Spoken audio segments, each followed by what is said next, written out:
Hi, I'm Greg. I'm the lead singer for Lipstick. And I'm Steve. I'm the bassist from Lipstick. And today on the Lipstick panel, we are talking about the Kiss album Asylum, a perhaps underrated album in the catalog. It's going to be interesting to see what people think about this one because, this is one of the ones I don't hear people talk about as much. So it'll be interesting to get the feedback of our excellent panelists. Today, we've got Mr. Julian Gill returning to the program. Welcome back, Julian. Welcome. Well, I'm glad to be back. It's always amazing to get invited back. It's always like you've gone to someone's house, pooped on their carpet, and when they ask you to come back again, hey, hallelujah. The poop really tied the room together. Yeah, it's added just a nice sense of grandeur to the place. Made the carpet really more three-dimensional. Right. It's just a good choice overall. We've got Gavin Wallace-Aylesworth from the band Bent Knee joining us for his first Kiss episode, so not talk about Smashing Pumpkins for once. Gavin, welcome to the show. Oh, hello? Hello? Hello, can you hear us? Hello? Can you guys hear me? We can hear you, yes. Okay, sorry. Is it sounding good? My whole rig just crashed. Oh. Yeah, you're fine. That sounds all right. Okay, cool. All right. All right, so I'll just edit her out. And then, Gavin, welcome to the show. Your first Kiss episode with us, not talk about the Pumpkins. Welcome. Thank you. Hello. I have that drop. I am very excited to be on a Kiss episode. Kiss is a band that is huge for me. I got into them. Yes. I got into them. Sorry, yes.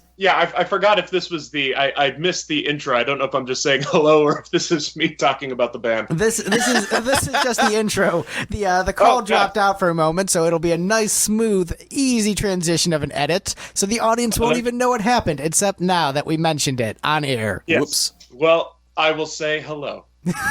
Hello. And we've got a first-time panelist, Mr. Mike Walsh, an old buddy of mine from the Kiss message board days, joining us. Crazy Mike. Welcome to the show, Mike.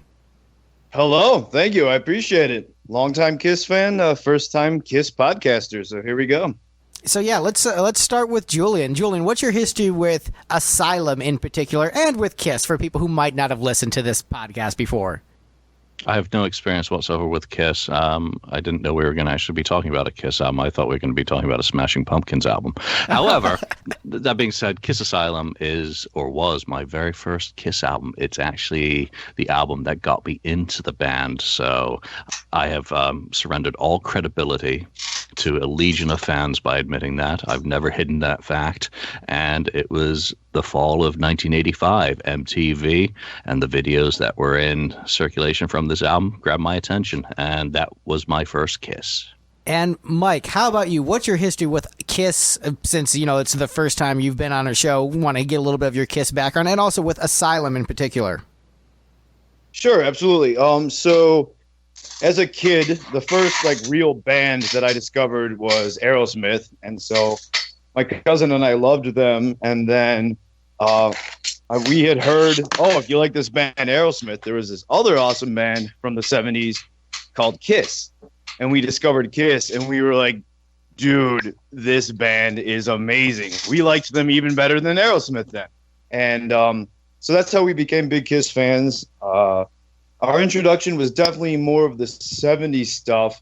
And then I started discovering the 80s stuff, and I was like, this is great. I love this. And my memories of Asylum go back to 7th grade, where I had a CD player that I could actually program as an alarm clock. And back then, 20 plus years ago, I thought this was cutting edge technology.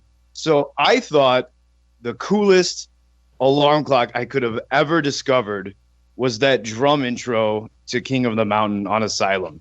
And I was like, that is how I'm going to wake up every day of 7th grade. and I'm actually very blessed because I am not a morning person, and I don't know how that song is just not ruined for me. So I'm very fortunate. Right, there's few better ways to turn a song into your least favorite song than to wake up to it every single morning. Right. I don't know how that didn't backfire on me. The sound of an alarm clock scars me. But somehow that drum intro has remained safe. Yeah, I had the same kind of alarm clock, and my wake-up go-to song was Loudness, Soldier of Fortune. So just Mike Viscara Nice. falsetto wails right at the start of your day. Get you pumped. Gavin, let's hear your history with Kiss and Asylum. Tell us a little bit about your Kiss fandom, because I actually found you through Pot of Thunder and then just had you on a bunch of Smashing Pumpkins episodes instead. Yeah. Well, I've been a Kiss fan since 1996, and I was 7 years old. At that point, saw some TV clip of them. Had to be on MTV around the time that that they had just put the makeup on and were doing the reunion. And my dad tells the story that we were in a Costco, and there was a big row of TVs, and it was that MTV clip, and Kiss in the full regalia, probably at the. I think it was at that the press conference they did, and I apparently just jaw hit the floor. Oh my God, who the hell are these guys? And then shortly after that, my dad bought me Double Platinum on cassette, and I fell in love. They wound up being my first concert. Was them on the reunion tour in San Jose, California, and they've just been a huge favorite since then. I had my period where I kind of walked away for a bit between the ages of, say, 10 and 26, I think. I kind of stepped away for a bit, didn't listen so much, got into other stuff like the Pumpkins or Primus or Zappa, the Residents, groups like that. But within the past few years, I've really fallen head over heels for them all over again, thanks in no small part to Kiss podcasts like Pot of Thunder, Kisstory Science Theater, KissFAQ podcast, things like that. Kisstory Science Theater is a good name for a podcast. Yep. Oh, rest in peace. Pour one out for the homies. That's that's a hell of a show. If you haven't checked that one out, and if you're a Kiss fan, I recommend it. But for Asylum itself, see, when I was a kid and into Kiss, it was, a large part of it for me, of course, at that age, was the makeup and the characters and stuff like that. And I didn't really have an interest in getting any of the non-makeup stuff at that time. I had Unplugged, which was the only kind of unmakeup thing that I owned and would watch a lot. But it was when I got back into Kiss again, within the past few years, that I really dove into the 80s stuff. And I don't care for all of the stuff from the 80s, but I think this album is a pretty interesting one in their au revoir. Gavin made that note about being a young kid and seeing the visual spectacle of Kiss, and so I just wanted to mention, this is not a brag in any way, it's just the facts. Unlike probably most people, I actually heard the music of Kiss before I ever saw what they look like. So for me, it has always really been first and foremost the music. I did, especially as a kid, thought the visual was amazing. But sometimes when I see people getting into arguments about like which costumes they're wearing or which costume was which specific month or which specific tour, I'm kind of like, why are we fighting about this? Like, I just want to rock out. I just want to rock out to this band whose music really means a lot to me. So in some ways, I'm kind of glad that I really fell in love with the music first. But of course, no disrespect to anyone who I think is most people who saw them first. Yeah, I mean, I think it's such a great hook and entry point, the visuals. Because, when I was... when I got into Kiss at age 7, the music that I was listening to primarily at that point was like Peter Gabriel and Talking Heads, who are still two of my favorite all-time, at the core of my musical DNA. 7-year-old you is like, what if Raffi breathed fire? Yeah. Damn right, yeah. Honestly, that actually sounds pretty badass, and I would like to see that. I would love to see that. Ring, ring, ring, ring, ring, ring. Banana phone. I guess I was such a different kid because at 7, I just wasn't really even into music yet. So the fact that you were a 7-year-old kid into Peter Gabriel and Right. Talking Heads is pretty impressive. Yeah, wow. Yeah, music has just kind of been always, because I was playing drums at that point too. Yeah, because my father's a drummer too, so drums were just always around. So as young as I can remember, I was trying to figure out what was going on with the music I was listening to drum wise and just getting heavily into things. And now I'm 30 and doing the same thing. Still trying to figure out what's going on with drums. Yeah. So, Steve, how about you? What is your history with Kiss and Asylum in particular? So I suppose if we're talking about like the makeup and how that was the hook that got people or introduced people to the band, it occurs to me my first exposure to Kiss as a concept was probably actually Bloom County making fun of them back in the 90s. Where there was that Death Tongue band that they had where Opus the Penguin was dressed up like Gene Simmons and playing a tuba. Anyway, so this is probably the episode that, of all of the Kiss episodes, this is the one I am most underprepared for, in that, as is my usual modus operandi, I listened to this album one time and ranked the songs, and was like, oh, this is actually a pretty solid album overall as far as Kiss albums go. Like, I got 4 songs in before I started to get bored. And then the computer that we record everything on died, and I spent a month RMAing things back and forth with Newegg and Gigabyte. Don't buy Gigabyte motherboards, kids. And then I was going to listen to the album again yesterday to refresh my memory while driving to a show, and my car died, so I didn't listen to the album again. So it's been a month since I've heard most of these songs, and I have no idea what's going on. But I seem to recall, for the first 4 songs, I think they were playing... I was listening to this in the middle of Christmas season. So whatever Christmas music they were still playing in the office, I was just done with, and I put on some Kiss and was like, this is so much better. I like this way better than basic Jingle Bell Christmas songs. So, as a transition from that, I might like the basic Jingle Bell Christmas songs more than this, but I do like this album a lot. I enjoy Christmas music. Jingle all night, Greg. My history with Kiss for first-time listeners of the show, I was not a music fan growing up. I was not like Gavin, where I was playing drums at age 7 and already, doing blast beats. No, I did not come from a musical family. And so I didn't start listening to music pretty much at all, aside from the Beatles and Michael Jackson, until I was 14 years old, where I went to a Kiss show and I was like, oh, this is amazing. Music is cool now. I'm a music fan. And so became a huge Kiss fan overnight and, started diving into the catalog and, would watch documentaries about the band. So Extreme, Close Up, and Confidential were some of the first rock documentaries I would watch over and over and over again. But they kind of skipped over Asylum in those docs. And so I never heard Tears Are Falling or Who Wants to Be Lonely or any of those songs for a while until I eventually got Kiss Exposed and got Asylum on CD. And so this was kind of like a lost album for me in terms of the 80s era.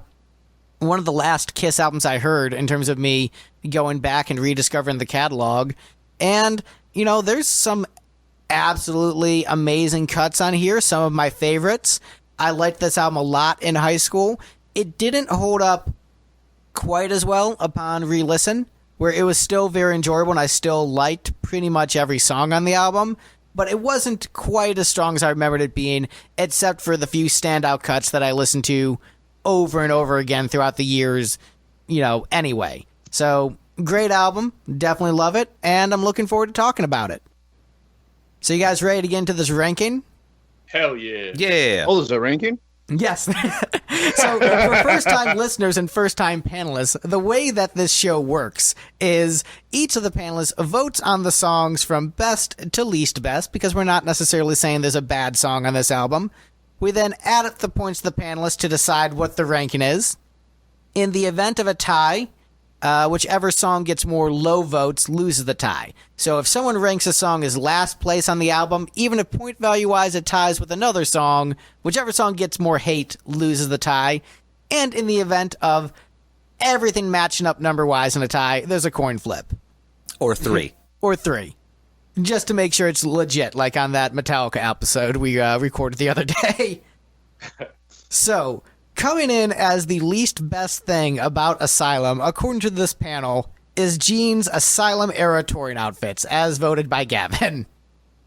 And only Gavin. And only Gavin. I mean, he's not wrong, though. He's definitely right that... this is the worst Gene Simmons has ever looked, including that sex tape with the T-shirts. Right. Like... Yeah. That would have made a better Asylum costume. It wasn't actually Gene Simmons. It was B. Arthur subbing for him. Yeah, I mean, B. Arthur in a fat Gene Simmons costume. Yeah, Hey, she was better in the Star Wars Holiday Special.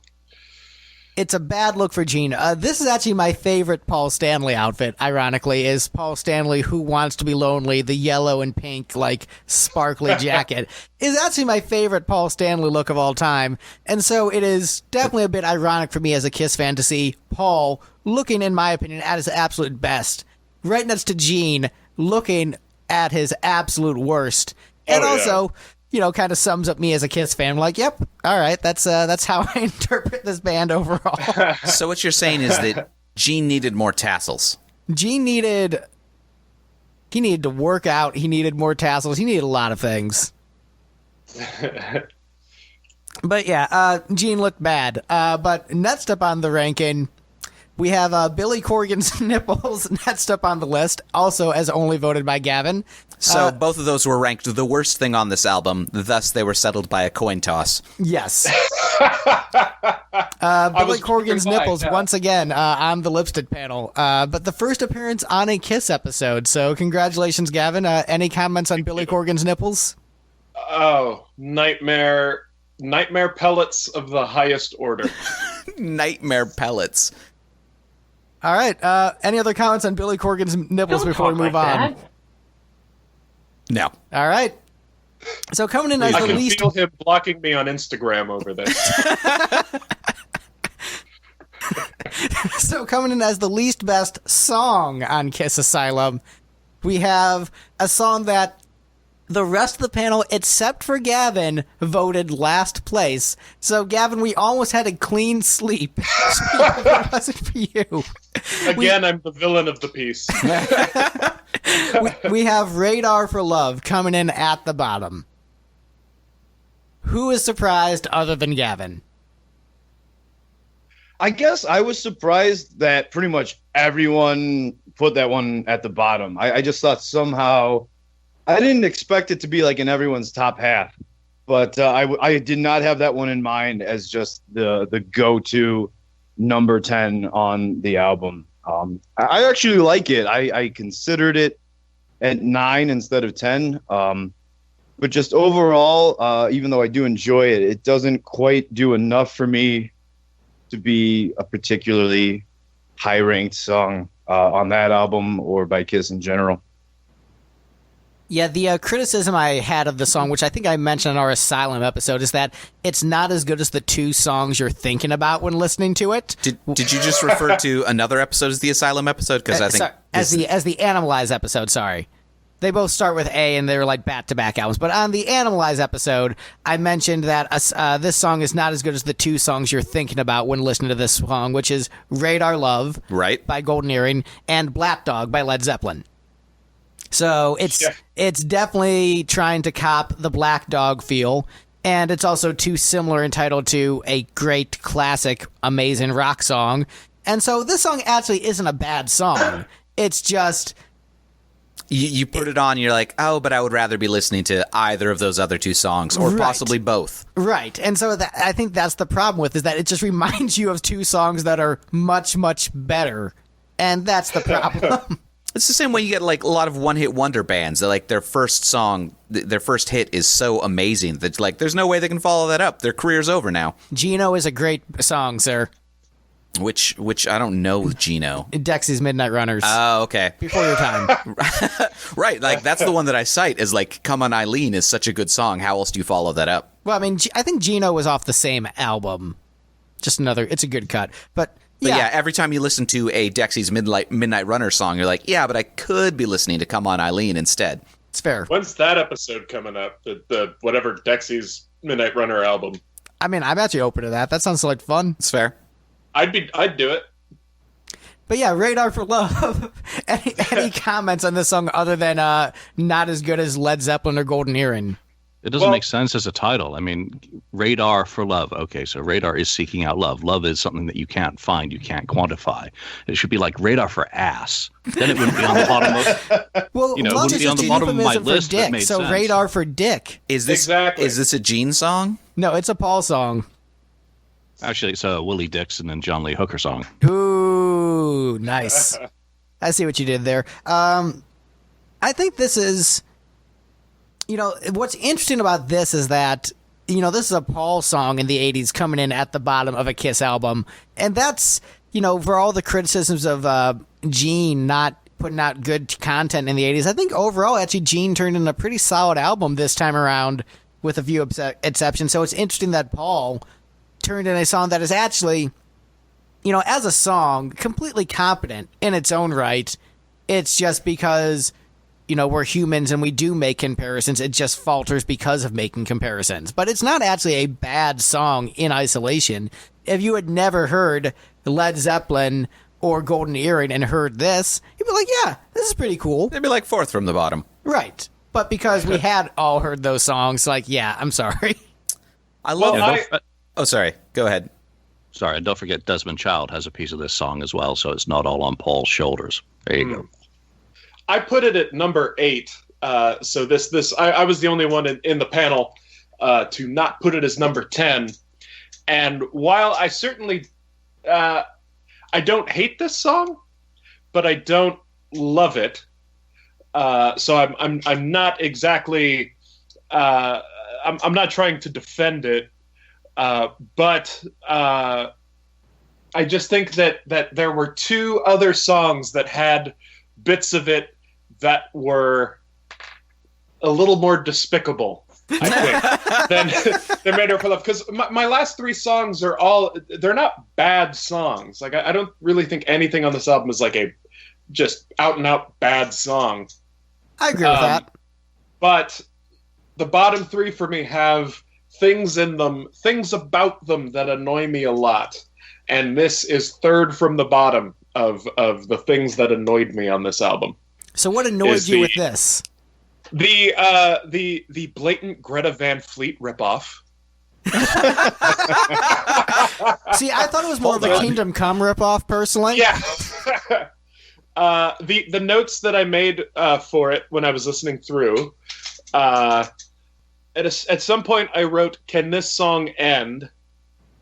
It just kind of goes on for a long time. Oh yeah, and the aside from the obvious Black Dog thing, the weird electric tom lead into the guitar solo sounded forced and just took me out. Not because I don't like electric toms. I love that kind of thing, but throughout this whole album, all the electric toms, the robot toms, sound out of place. Yeah, I can see that. Actually, I thought they added a nice touch to the album, personally. This is actually one of the songs where I can't remember them in the song. This is one of the songs that I kind of maybe zone out a little bit during, where I enjoy it when it's on, but it doesn't really keep my attention throughout. But still, like, a competent song. Like, there's nothing on this album that is out and out embarrassing. So it's a competent performance, competent composition. Just, I don't know. It's lacking that special sauce. Like when you look at Get All You Can Take from Animalize, that song had a Zeppelin swagger, but didn't feel like a Zeppelin ripoff. Yes. This song feels a little bit too much like a Zeppelin ripoff. It's, it just reminds me too much of Wolfmother, Yeah. I do. Go on.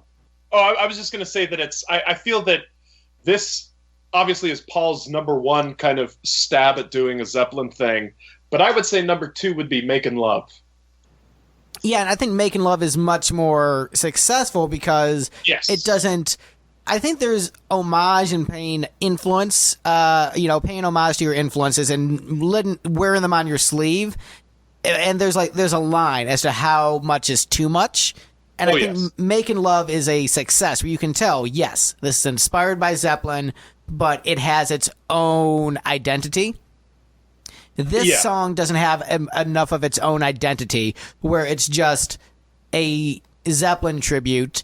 And, there's nothing wrong with, like, someone who's just super enthusiastic. Like, Led Zeppelin is my favorite band, and I think they're really cool, and I'm going to write a song that sounds like them. And so it's hard to knock, like, you can tell he has enthusiasm for it.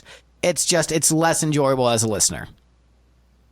Well, I was going to say, I do kind of want to come to defense of the whole Led Zeppelin ripoff kind of thing. The whole genre? The whole genre. No, just on Radar for Love, at least from my original middle schooler perspective. Because when I was listening to the album, I thought there were a few, to me, very noticeable, at what I thought at the time were intentional throwbacks to like a more old school rock. And you got that bluesy guitar outro on Any Way You Slice It, just a little thing. And then another little thing, you got kind of the Mr. Speed intro on Secretly Cruel. And then the biggest one is, of course, the Black Dog sound alike. And at the time, I was like, oh, yeah, cool. Yeah, that was intentional. They're kind of being like, oh, yeah, remember this style? And so what I could have been way off base. But as a middle schooler, I was like, oh, I get that. Yeah, that's kind of cool. Yeah, like, so, older now, I get it. It's just kind of a little too similar. But as a kid, I kind of dug. No, and I think that's reference. I think that's a very valid point. I think there was sort of this intention to go back and like embrace that older music. Because I remember, Chris L. from Pot of Thunder talking about how he heard Asylum a lot because his roommates in college had Asylum. So he was intimately familiar with the album. But at the time, he was going back, he was listening to the Stones and Zeppelin and going back to 70s bands. And I think, at this point, there were a lot of people who were looking back at the past with a little bit of nostalgia and wanting to get some of that retro feel. So I think Kiss was kind of having it a little bit both ways where they're staying contemporary with their sound and production and songwriting, but having those little throwbacks, I think they were feeling that too and having fun with it. And so that's why I still, even though I rank at the bottom, I would not call this a bad song, for the reasons that you mentioned and everyone else mentioned. It's just, like I said, there's a line and the line is different for different people, but for me, it's on the side of the line where it's less engaging as a listener. That said, I would love to hear Greta Van Fleet cover this. I think they do a great job. So any other comments on Radar for Love before we move on? Yeah. All right, I'm done talking about this great song. Yeah, that's fair. All right, so next up on the list, we have an utter train wreck of songwriting. We've got Love's a Deadly Weapon next on the list. Yes. Like, this is a car crash in song form, which is kind of why it's awesome and why it's terrible at the same time. Like, this is just ridiculous anarchy, chaos, insanity, a hodgepodge not in a good way, Frankenstein. though. It's kind of, you know what it is, Steve. You know how I like bad action movies like the Substitute franchise, right? Where I'm like, these are objectively bad movies, but I'm having a great time. That's kind of how I feel about this. Now, it may also be because this song is was originally a unreleased track from The Elder. Yeah. But also, it got so morphed and mutated that it's almost unrecognizable. Like, where the original, was slow, had groove and swagger, and this is just a double bass monster of insanity where, yeah, this is kind of a train wreck, but you know what? I have a great time while listening to it, and I can't justify my like of this. I think the vocal Gene gives is a little bit too Cookie Monster. I think it's just a little bit too incoherent structure-wise. But you know what? When he does that, falsetto wail at the end, I'm laughing and I'm having a great time. I like it. I can't believe you're saying all that.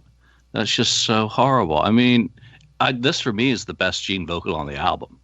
And yeah, it is a train wreck. It's a hodgepodge. It's actually pre-Elder. It has really nothing to do with the Elder because it wasn't turned into something stupid.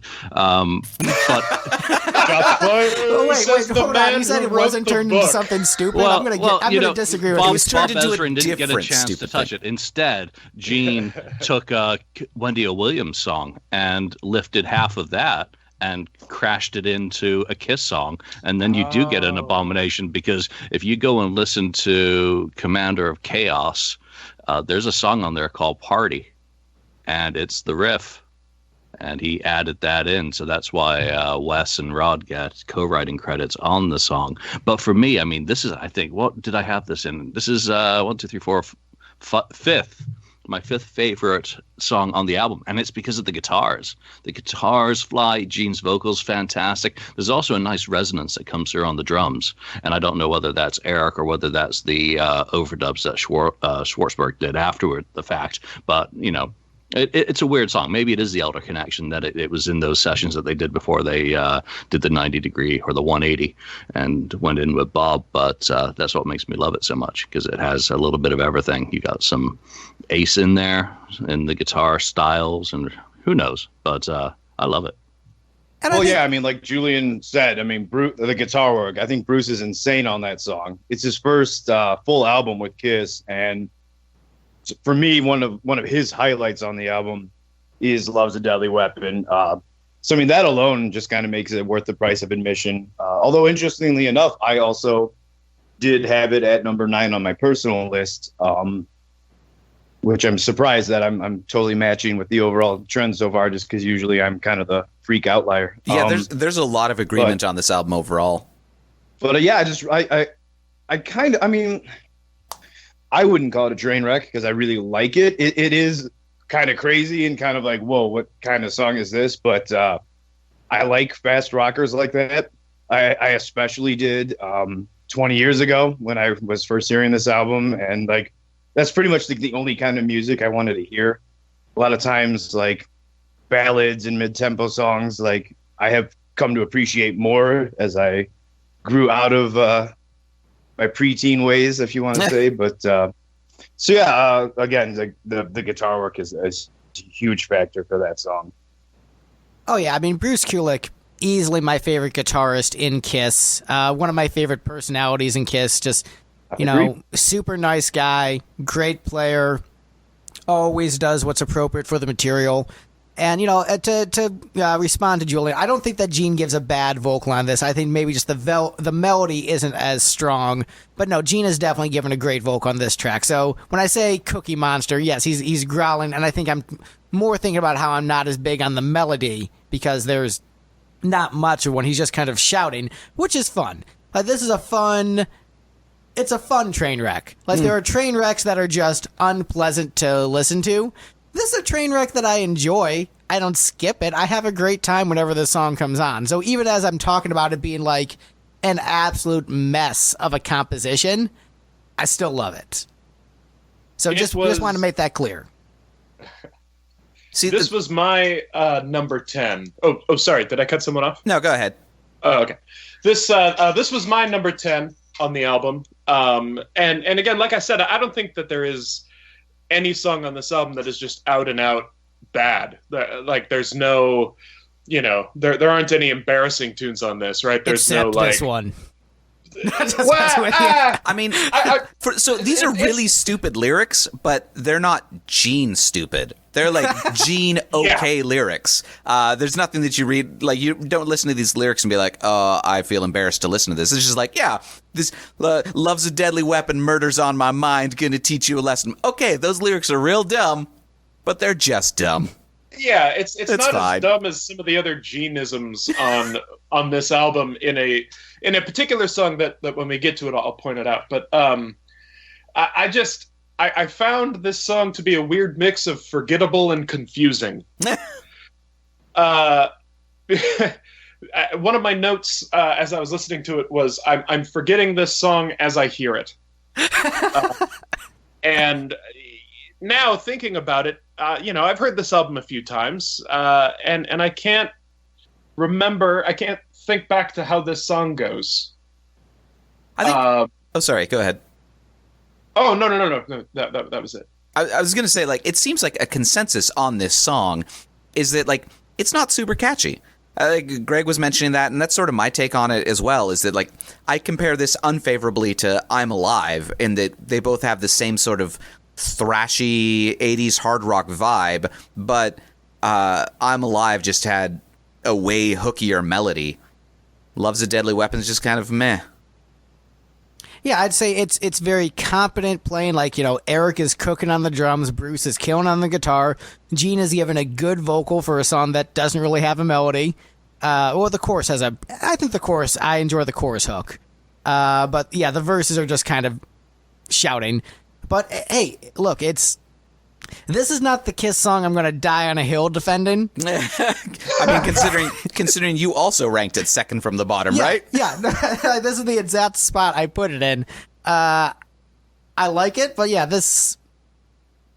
it's weird that I ranked this above Radar for Love, because Radar for Love is in many ways a better song, but I enjoy listening to this more, so that's why it ranks above it.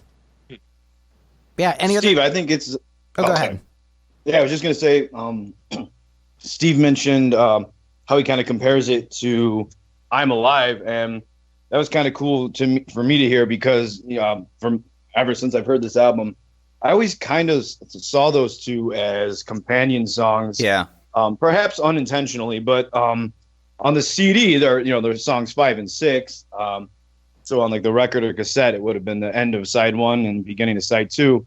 And I always kind of saw it as, like Paul doing this like fast rocker, and then Gene just kind of being like, all right, now I'm up. And I agree that I'm Alive is the better song. But I always kind of liked that Love's a Deadly Weapon is kind of like even more insane. And again, this is probably just like my kid Kiss fandom mind creating this like scenario where I'm like picturing them in the studio, and Paul's like, yeah, I'm Alive is a pretty awesome song. And then Gene just being like, I'm going to do one even more insane. Love's a Deadly Weapon. Like, and to me as a kid, like, that was cool. Like, I even though I don't think it's the better song, I'm like, oh yeah, like, I almost saw it as like them like trying to one up each other, which really I'm sure is not the case. They were just putting 80s style hard rock songs on an 80s hard rock album. But yeah, in my mind, they're always kind of companion songs. Yeah, and I can see that. And I think, there was a thing where Paul would have like one fast, thrashy song per album. That was one of his things. You had Give Me More off Lick It Up. You had Under the Gun off Animalize, and you had I'm Alive here. And so Gene's like, you know what? Let me get on this fast, thrashy thing. Let me hop aboard this, and I'll do it even better. So yeah, I can definitely see that. I don't think this is as good as the Paul Thrashy songs in general, but it's like I said, it is a train wreck I enjoy listening to. Any other comments on Love's a Deadly Weapon before we move on? Och, 'tis a mighty pottle of puke. The Scottish don't like it, All right. So next up on the list, we have another Gene song. Shocking that we have a bunch of Gene songs in a row. Spoilers. Next up on the list is Any Way You Slice It. Ooh. Yeah. I'm in disagreement there. I actually think this song is actually pretty fun. I think there are a few cuts on this album that I think go against the trend of, 80s Gene is terrible. Like, if you put Love's a Deadly Weapon on the 80s Gene is terrible and he's lazy with writing songs playlist, it makes sense. Where the structure is kind of incoherent. It seems like it was thrown together in a weird way. But I think Any Way You Slice It has some good riffs. I think the vocal is classic Gene Simmons. I think it's catchy. I think it's played well. I like the arrangement. I like the different parts. I think it's solid front to back. I enjoy this tune quite a bit. Complete filler. Even Gene tried to give it away. He couldn't get Heavy Pettin to record it in '83. So it's garbage. I can't believe they even performed it live on the tour. Never liked it. The thing, Yeah, see me, I'm really surprised. I put this one at number 5. I think it's a great second song, a great follow-up to King of the Mountain. Again, to me, those are kind of two companion songs. I thought they were just starting off the album with a killer 1-2 punch, and really like the riff. Yeah, like Greg said, I really dig the classic Gene vocals. Gavin, you had mentioned earlier about Radar for Love, those electronic toms, and there's some synth drums in Any Way You Slice It as well, and I kind of like those. Although I do get what you're saying. The few spots on the album, it is kind of odd because it's not really it's not like a keyboard album. It's not really like an 80s heavily electronic influenced album. So the few times they use it are kind of an odd juxtaposition, but I actually do kind of enjoy them as little flourishes. I think for me, the robo drums were the part that kept this from being the bottom song for me. Okay. I thought that was a really cool interlude, and most of the rest of the song I just spent being kind of annoyed at the constant mid-range guitar squeals. I was like, this is like, it's like a Zakk Wylde album, but somehow worse. See, I think so. My thought with the Zakk Wylde guitar squeals, I think that Bruce uses it. Uses that technique a little bit more judiciously than Zakk Wylde, but I understand. I'm looking at through the context of listening to Bruce Kulick a lot before this album, and so if this is your introduction to Bruce as a player, you're like, man, this guy is a hack. What is this guy doing? Bring back Mark St. John. Needs more shredding. Right. The trick is, it's probably like Zakk Wylde was listening to this album when he was younger and was like, I'm going to do that. But up. Yeah, I was just going to say, does that mean that Zakk Wylde guitar squeals have actually just been Bruce Kulick guitar squeals this whole time? And Right. I think it all started on Any Way You Slice It. We've been blaming Zakk the whole time when we should be blaming Bruce. Kulick. I think that the trick is Bruce decided to do it on just one song, and then Zakk decided to do it on every song. Zakk decided to do it on just one career. Right. But I love this song. I think it's great. Like I think it's a catchy, coherent, as great as a Gene Simmons song can be, in my opinion. Such faint praise.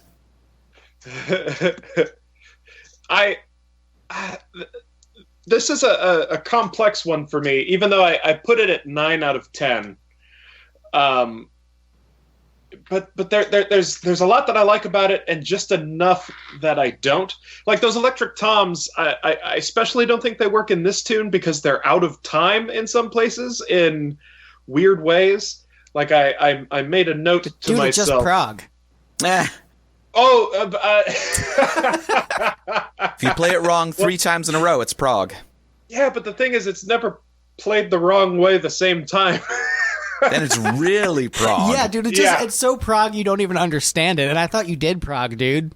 It's just a little free jazz over the top of a Gene Simmons 80s tune. Which is what we all wanted this whole time. That actually, that does sound pretty great. And also, the main riff is a little close to All American Man from Alive 2, I found. There's only so many notes. Yeah, and so many combinations that, and look, at least Kiss is ripping off themselves if they're ripping off everyone else on this album. True, but even if you're going to rip yourself off, don't rip off a much better song to make a much worse one. All right, so it's time for a hot take Troyan to dust off his shoulder. Troyan. I like this better than All American Man. No, Greg. Yes. Greg, no. Yes. Mic drop. There you go. I'm grabbing the score. I'm gonna say I don't know if I would go that far, but at the same time, I like that you do, because I like Any Way You Slice It a lot. I'm also a huge All American Man fan, so I don't know. But that's just a great sentence. Clearly, some people here are gonna be like mortified by that. And Greg, you've hot taked it just now. I like it. I'm gonna kind of try to be Switzerland on that, but I'm secretly smiling and giving a thumbs up in the corner. And I'm glad Greg is taking the flak for that opinion rather than me. Yeah, exactly. Thank you for much more eloquently putting it. Exactly. I'm letting him fight that battle for me. Julian, how do you feel about that hot take? Are you ready to go to war? Are you breaking off our alliance? Oh, sorry. Yeah, sorry, I was stuck on mute there. And what were you talking about? I was refilling my cup of tea. I was saying That's how much you love this song. You're like, oh, they're talking about any way you slice it. I think it's time to get some tea. my hot take on liking Any Way You Slice It more than All American Man. No one's perfect. I like you. I'll forgive you. I just can't believe anyone would actually go and say something about the 1970s. So bold yet Kiss true. So, any other comments on Any Way You Slice It before we move on? Yeah, I wanna bring up the line, "Let me be your king bee. I want your hornet's nest." Oh, Pure, yeah. That was mentioned on a wonderful- previous episode. That does Oh, sound was it? familiar. Amongst the Beautiful. many euphemisms for female genitals that this band has used as being one of Yes. the worst. Yes, yeah, and in a line that just makes no sense. What bees and hornets and the concept of the king bee and a bee wanting a hornet's nest and not thinking that it wouldn't just be obliterated by the sea of angry hornets that surely live inside. Well, And there's even those giant Japanese hornets. I guess Oh, those are wasps, God, these are but terrifying. yeah, but the bees successfully the local bees are able to fend them off. Oh, I've seen that video. That's true. Yeah, by like raising the temperature. Yeah. It's Oh, very so- close to the Gene Simmons sex tape. It's kind of what he's doing. Right, and so like he wants to raise the temperature enough that it's too much for her, and this metaphor is really falling apart the more we try to fix it. Yeah, because then her internal organs explode. That's what that does. yeah, this is. It's like they handed us a broken metaphor and we just attacked it with a nail gun, and that didn't help. Yeah. So you're saying that a Gene Simmons sex lyric from the 80s was not fully thought out?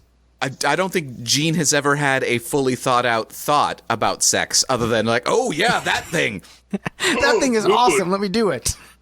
Well, but I will say though that the second verse in this tune is probably the most self-aggrandizing and well-written ode to one's own genital that I've ever seen. I'm trying to find the exact line.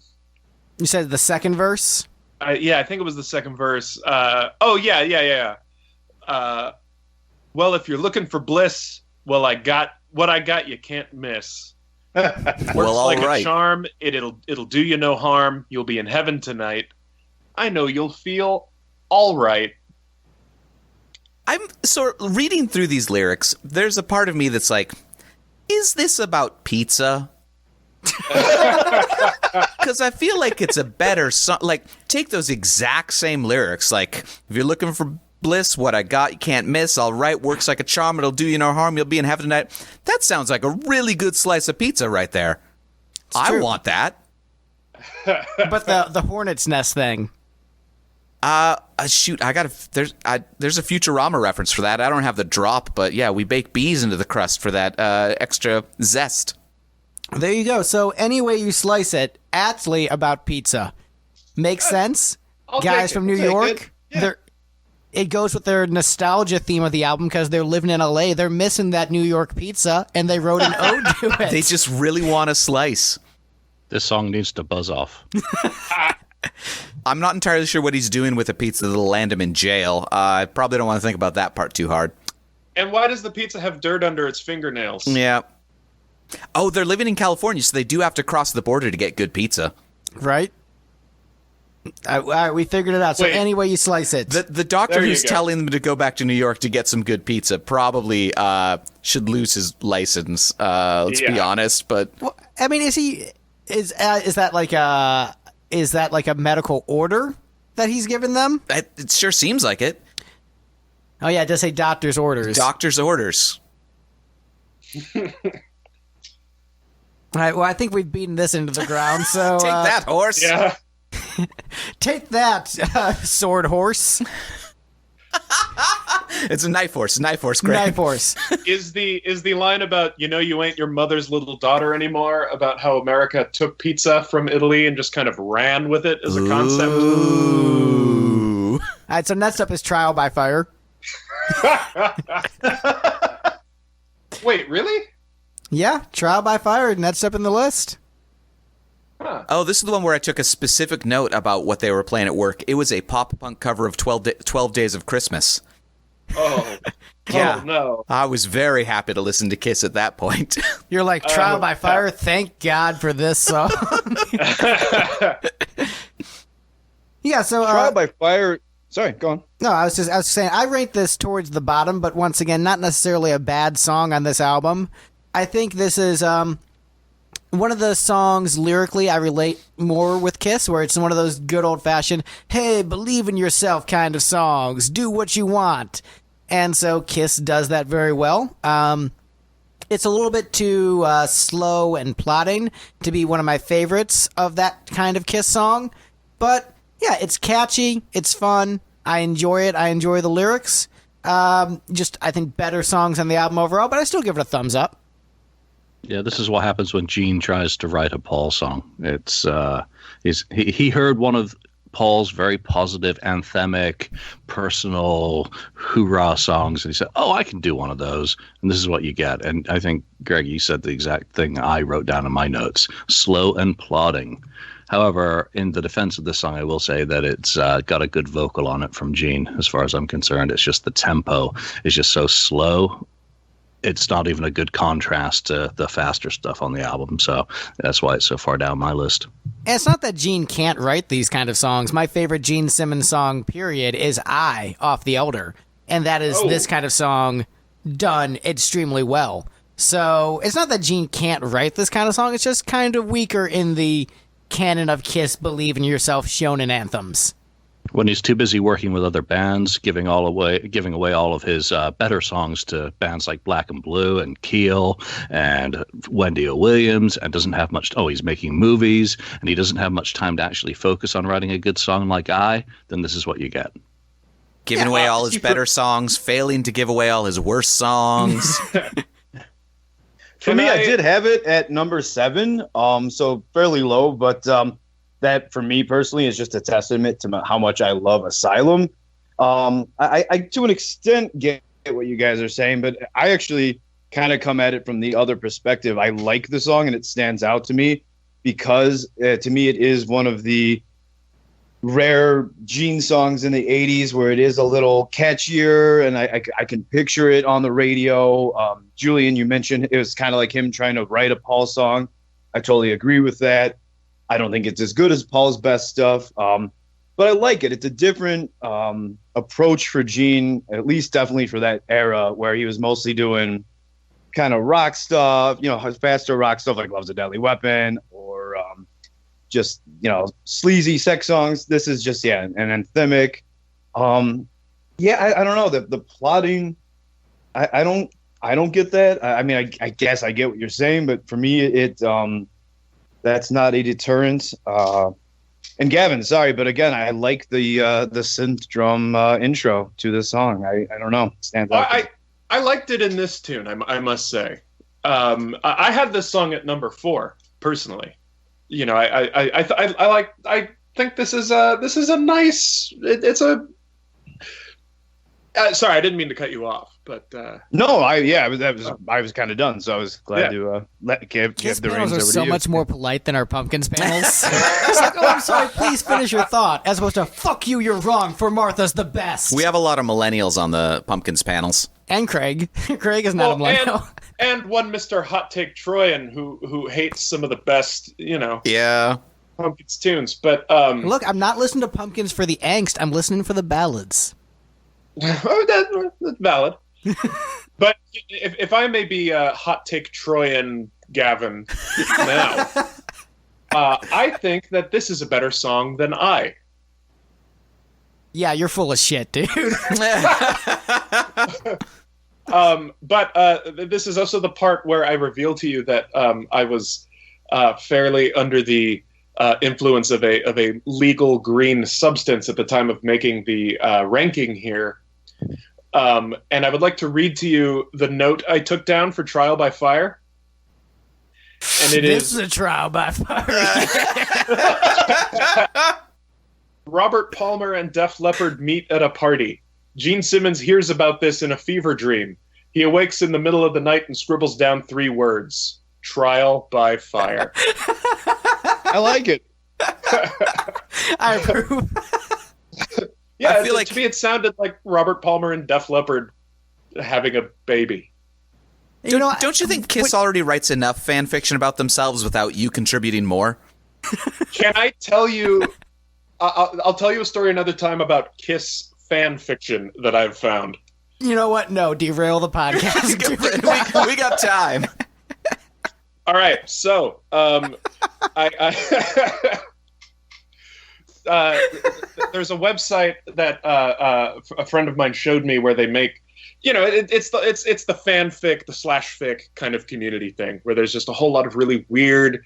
If there are 2 characters out there and you want to read about them going at it, you can. Fanfic.net. This is off to a great start. Yeah. And I just through scrolling around, because there was some for another. Oh, Nick Cave. There was Nick Cave /fiction. Yeah. Which Nick Cave and his bad seed. So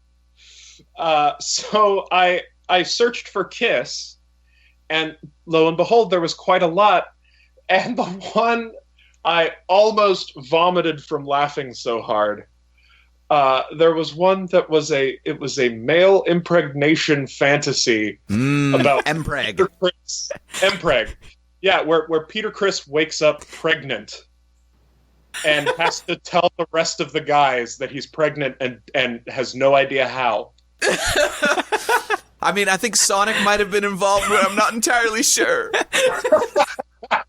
That fast blue motherfucker.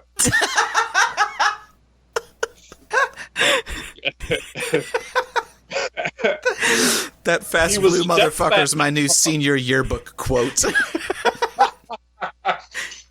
Double bat hedgehog bit me right on the hand. So, Trial by Fire. I don't think there's anything else we can add to this song after that. You know what? Maybe if I was high as fuck, I would think this was better than I do. Well, I'm not at the moment, and I still do think it. That's fair. All right. Well, next up on the list, we have Secretly Cruel. Makes sense. So, there's a part of me that wonders, is the song legitimately as good as I think it is, or did the Double Vertigo cover of it just elevate it higher in my mind? Was a pretty sweet cover. Yeah, it's a pretty sweet cover, so it's hard to judge, but I think the Mr. Speed-esque intro is very cool. I think the narrative, it's creepy Gene, but it's interesting creepy Gene, and so, like, the story is actually kind of engaging. Good melody, good hooks, and so, ultimately, I think this is a fine Gene song up there with his 70s stuff. I think that was a good call by Double Vertigo to do that cover in the 70s Kiss style because, yeah, this would have fit in on Love Gun or Rock and Roll Over. It'd be the worst song on those albums, but hey, it still would fit in, and I think it's a cool tune, and I think it's a fine Kiss song. I think it's great. Yeah, I like it a lot. I did have it at number 6. I probably wouldn't even say that it would be the worst song on those 70s Kiss albums. Not necessarily the best, but I think it would hold its own. I dig the riff. I dig the throwback concept. This song in particular, I want to give Gene some credit. I mean, I know he's been getting a lot of flack for his lyrics and his songwriting and everything, and that's just a popular criticism of him in general, not just today. And even though I am probably the biggest sympathizer or whatever you want to call it. I like Gene lyrics. I don't. Again, I was a young kid when I was hearing these. I was amped up and horny and discovering sex and discovering rock music. And so for me, it is not. I often enjoy these things. And but even having said that, I do get by certain songs get some criticism. And I think Secretly Cruel in particular, it rises above. Kind of like you said, it's an interesting story. I think it's done well from a songwriting and lyrical standpoint. I think there's some clever lines in it, and it's to me it's kind of tongue in cheek. It's it's sexual, but it's kind of having fun with itself. And I give Gene a lot of credit for that. And honestly, now's as good a time as any to kind of just throw in my support for Gene in general on Asylum. He takes a lot of crap for really taking a dip in the 80s. But and even though I like most of his 80s stuff, I think Animalize, the album before, for me would probably be Gene's weakest 80s album overall. But I think he really stepped it up on Asylum, and I think that's why it's a better album than Animalize. And Secretly Cruel, for me, really shines. You guys keep on talking about the story, but it doesn't really resolve. I feel like he talks about he's going to this groupie's house. She's got pictures of him, and they go at it. But she's secretly cruel, and he never clarifies that. He's just like, "Oh, I know she's secretly evil." Like, why? She's secretly cruel because she drank water before having sex with Gene Simmons. That's like she's like that whole second thing. I imagine he's sitting in like a recliner, and she's across the room, and he's like, come here, babe, make it quick. And then she says, hang on a fucking second, I need some water. I'm dehydrated, it's hot today. I'm dehydrated. And then this song kind of instantly forms in his head. These thigh-high leather boots all day, I'm sweating a lot. Well, as we were talking about the song not resolving or really completing the story, it's a scene in the same way that a lot of the Thin Lizzy songs from Jailbreak were scenes that didn't resolve or complete the story. They were vignettes. This is definitely nowhere near the quality of any of the songs on Jailbreak, so I'm just going to put that out there. But I think it is, the story of, like, this groupie is really into her Gene Simmons poster and, really wants to bang Gene and then eventually does. I think it's a little bit more clever than the average Gene fare, which admittedly is a low bar. But I think this song works. I think it is creepy Gene done well. I'll have my hot take moment now, and I might also be uninviting myself from any future of these podcasts. You'd be impressed at what we'll let slide in the show. There were people on our Melancholy and the Infinite Sadness episodes like, you know what, Badfinger? Who gives a shit about that band? So I enjoy Badfinger. So it's that's why it was madness. I'm going to just come out and say that I like Secretly Cruel more than most Thin Lizzy songs that I've heard. I have not heard all of them, or maybe even half of them. Okay, so sir, you're full of shit. That is absolute insanity. That is like saying I prefer being stomped on the foot as opposed to getting a blowjob, which I get. That's like some people's thing. Some people are like the being stomped on with heels or whatever, but me, I'd rather get my dick sucked. So, look, more power to you, but yeah. No, you're absolutely fucking insane. At least let me do Crazy Nights and then you can never talk to me. You know what? As we're talking about a kinky song, look, there's nothing wrong with having a kink, but I'm just saying having a blowjob is better than getting stomped on. Unless you're into that. In which case, hey, more power to you.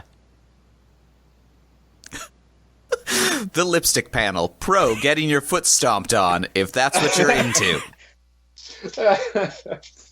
So, Julian, I don't think we got your comments on this song yet. I'm still trying to think of something to say about it. I mean, it hasn't aged well as a song for me. It was one of those back in the day that I didn't really care for. It's middling for me. It's in the middle. Number 6, I think I had it. But you said it, Double Virgo. What really made me reevaluate this song, I was like, wow, that sounds really good. So it's obviously a good song when it's done properly, and maybe it's one of those songs that really could have benefited a bit from Paul Stanley. Yeah, I think Paul, additional contributions. I was listening to Crazy Nights in the car this week, and I don't want to give too many spoilers for when we get to that episode, but I think it shows what a producer can really add to Kiss. And not that Paul is a bad producer, but I think the band is at their best when they have someone guided them and someone, pushing the songs to the next level. And I think Paul did his best with, polishing the turds that Gene gave him. And I don't think this one was as much of a turd. I think it's a solid song. But I think this song could maybe have benefited from a producer with maybe a grander vision or a grander push. I think the fact that it's in the middle of this ranking says it all. That it's okay. It's not exceptional and it's not dreadful. So, for Gene Simmons in the mid 1980s, I say that's a win. Poor Gene. I mean, not really that poor. He's very rich, but Right. Poor rich Gene. All right, so now that we've gotten all of the Gene songs out of the way, it's all Paul Stanley songs from here on out. Did we really just sort it by author? Well, it's basically we had one Paul song at the bottom, and then a bunch of Gene in the middle, and now it's back to Paul, which is welcome to 80s Kiss. Wait, one Paul at the bottom, you'll be hearing from his legal representation. So next up on the list, we have I'm Alive. So this is an interesting song for me because out of all the 80s fast, thrashy Paul songs, it has my favorite chorus of the bunch. But it's not my favorite of the 80s thrashy Paul songs because the verses aren't as strong as the verses in the other 80s Paul songs.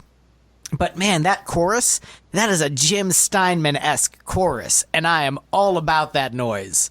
So I think this is a cool song. Even though I'm not as into the verses as like Under the Gun or Gimme More, I still think the entire song is cool. And even though I like it a little bit less than those other songs, still like it a lot and still think that is a fantastic chorus. Yeah, I mean it's a great rocker. I really like it. To me, it was kind of like this album's follow-up to Under the Gun. And even to this day, I still kind of struggle with which one I prefer. They're close for me. Like you said, it's a great chorus on I'm Alive. And another thing I like about I'm Alive is that I really did King of the Mountain on this album.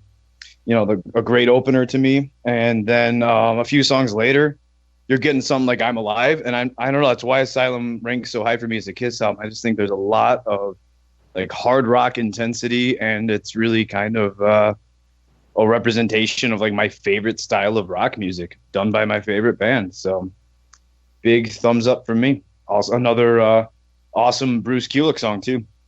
Yeah, great way to end side one of the album. I mean, it's just driving. I love the drums on this one. Love the whammies, the dives. Bruce was really, it's kind of dated in all those guitar tricks that are in it, but they were perfect for the time, and they still sound great execution-wise to this day. The song always leaves me dead stiff and smiling. Yeah. Also, Mike, we need to have you on more episodes because you're just so damn positive. Like, this is great too, and I'm having a great time. Like, we need more of that on this show. That's awesome, and I'm happy to bring that, and I will continue to bring that for a number of albums. There's going to be albums, Kiss or otherwise, where I have some negative things to say. So I don't love everything all the time, although I will say Asylum for me is just I got nothing against it. I love this album. I feel like I would be that person on the inevitable Psycho Circus episode.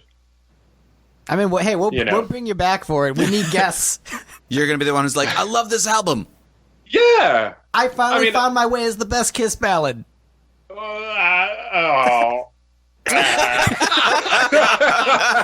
Yeah, you know, more or less. And then Greg goes right for the dick punch. Yeah, that was a hard one to process. That is not an actual hot take of mine. That song fucking sucks. Yeah. For some reason, when I was making my notes on I'm Alive, I chose to make a list of other, this album, made a point of making a note that this album came out the same year as Tom Waits's Rain Dogs and Kate Bush's Hounds of Love. And I'm trying to remember the connection. I forgot why I wrote that. Dude, you're high Similar as styles. fuck. That's why you wrote styles. it. Yeah. I can't remember the connection. They all kind of sound the same, so I get it. Yeah.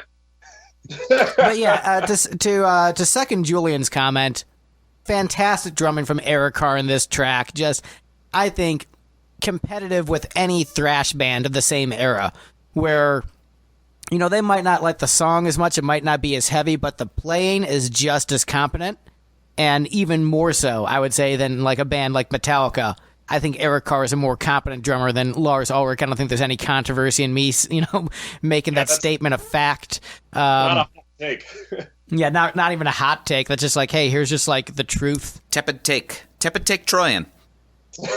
But yeah, Bruce, phenomenal playing.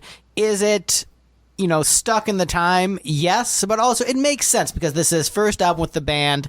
He's not trying to rock the boat too much. He's following Vinnie Vincent and Mark St. John, two guitar shredders. So, what is he going to do? He's going to, keep that rolling and, have a little bit of his own flair. I think he's more tasteful than Vinny and Mark St. John, obviously.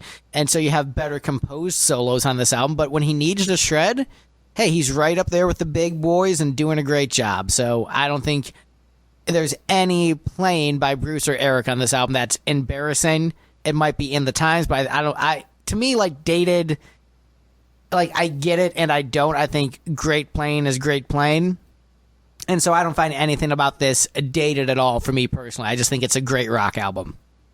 No, when you say things like dated, it just takes you back to the sort of stuff that Def Leppard was doing, or Crocus, 83, 84, 85. It just if you were there, it takes you back to the stuff that was on MTV, and you kind of remember some of the guitar wizardry that was going on, the stuff that you enjoyed watching, the stuff you enjoyed listening to. So not really saying that it's out of date, it's just that you remember a kind of a date that it came from.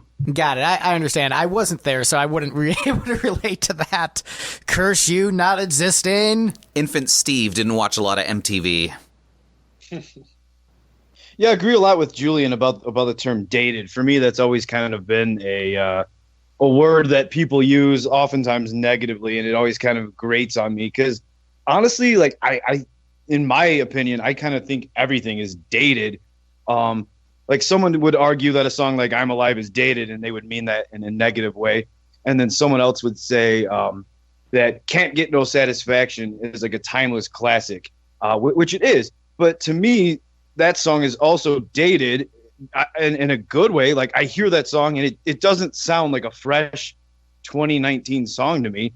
It sounds like a 60s classic to me. And that's not a bad thing. That's okay. Like I like that things come from different times and eras. I like that different time periods have had their kind of sound and their style. So when people say something's dated, I'm always kind of like, well, yeah, everything's dated.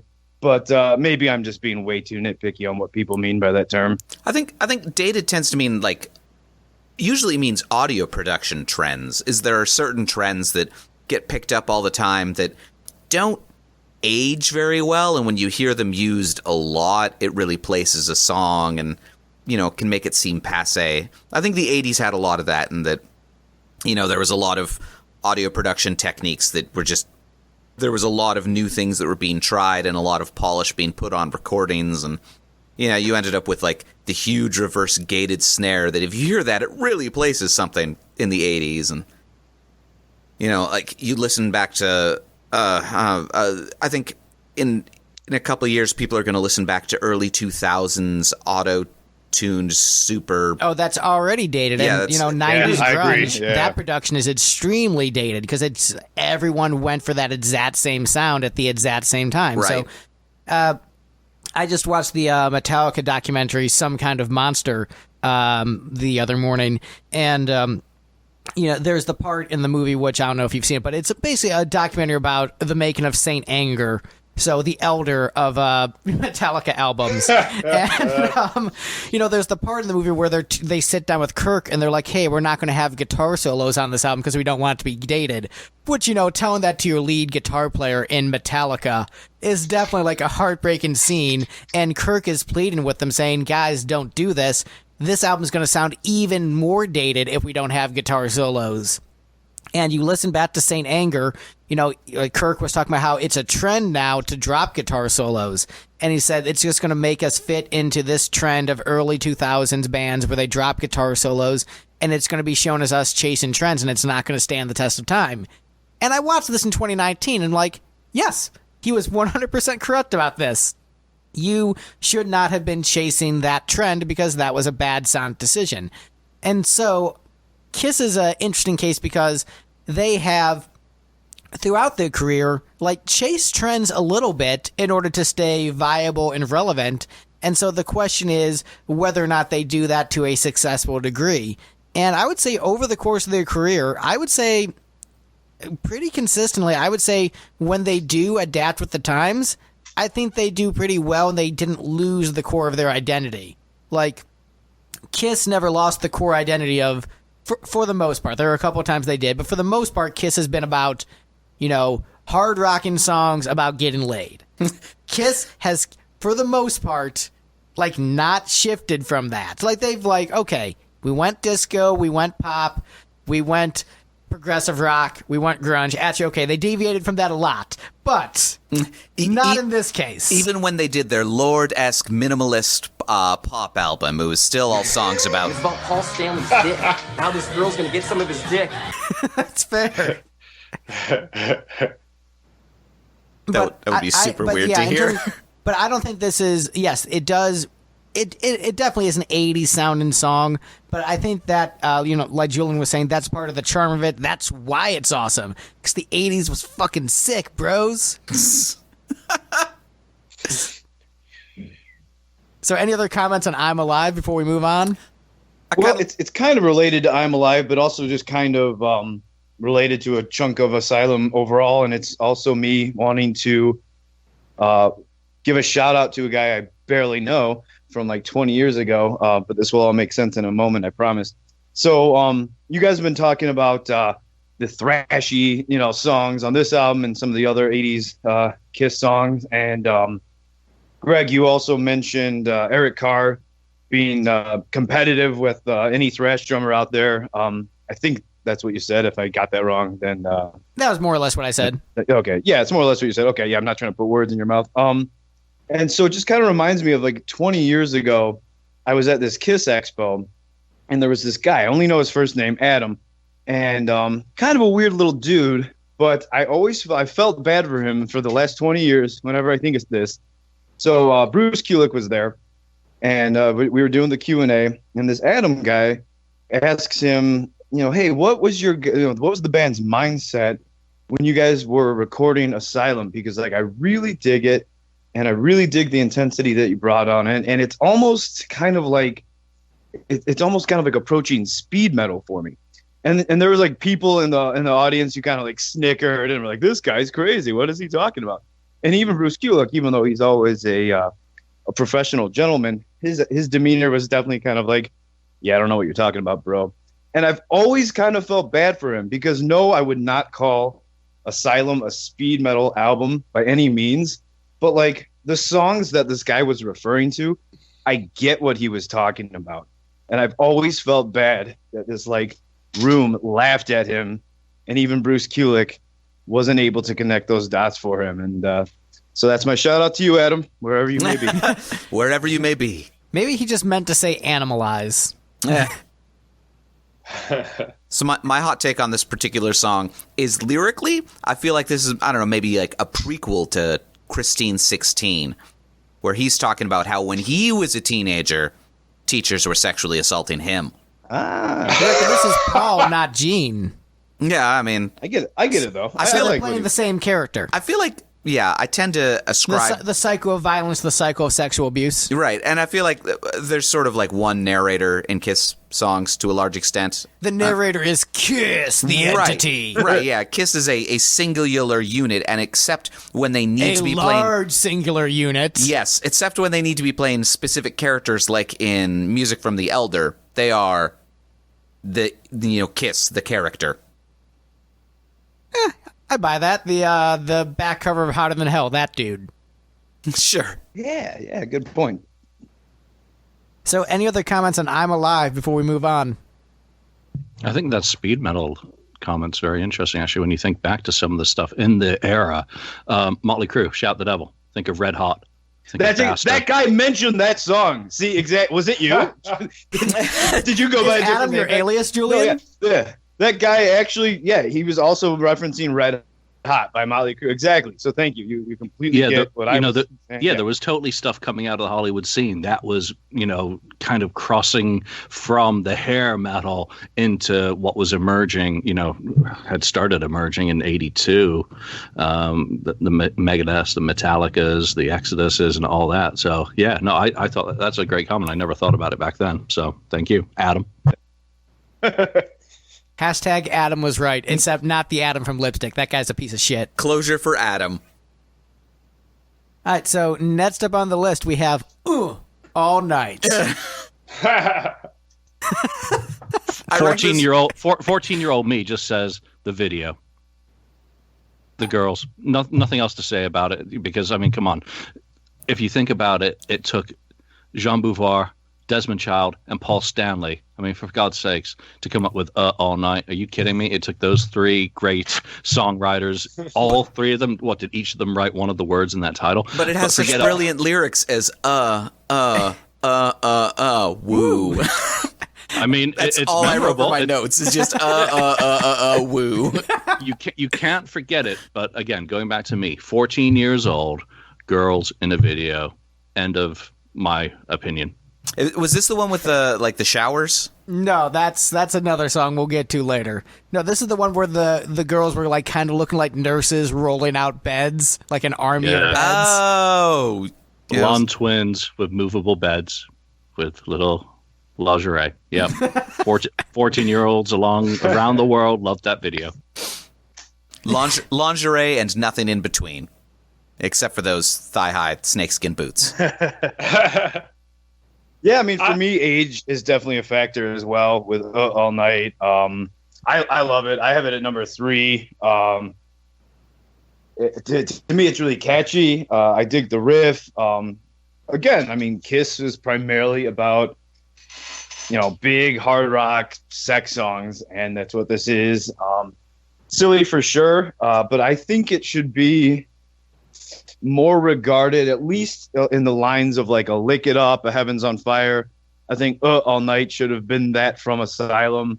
I would have loved to have seen it stay in the set list. I think it should be considered more of, I think it should have been a bigger 80s hit for them. I'm not saying the biggest song of the 80s or anything like that, but I think it should be one that had gotten more radio play, one that had remained a staple in the set list. I will die on the hill defending it, as Greg said. I will on the hill. I think that this song is essentially a rewrite of Tomorrow and Tonight from a lyrical standpoint. Yeah, I can see that. I think Paul Stanley described this song as like Tomorrow and Tonight and some other song, Meeting in a Dark Alley. I don't remember because I don't have the Kiss Behind the Mask in front of me.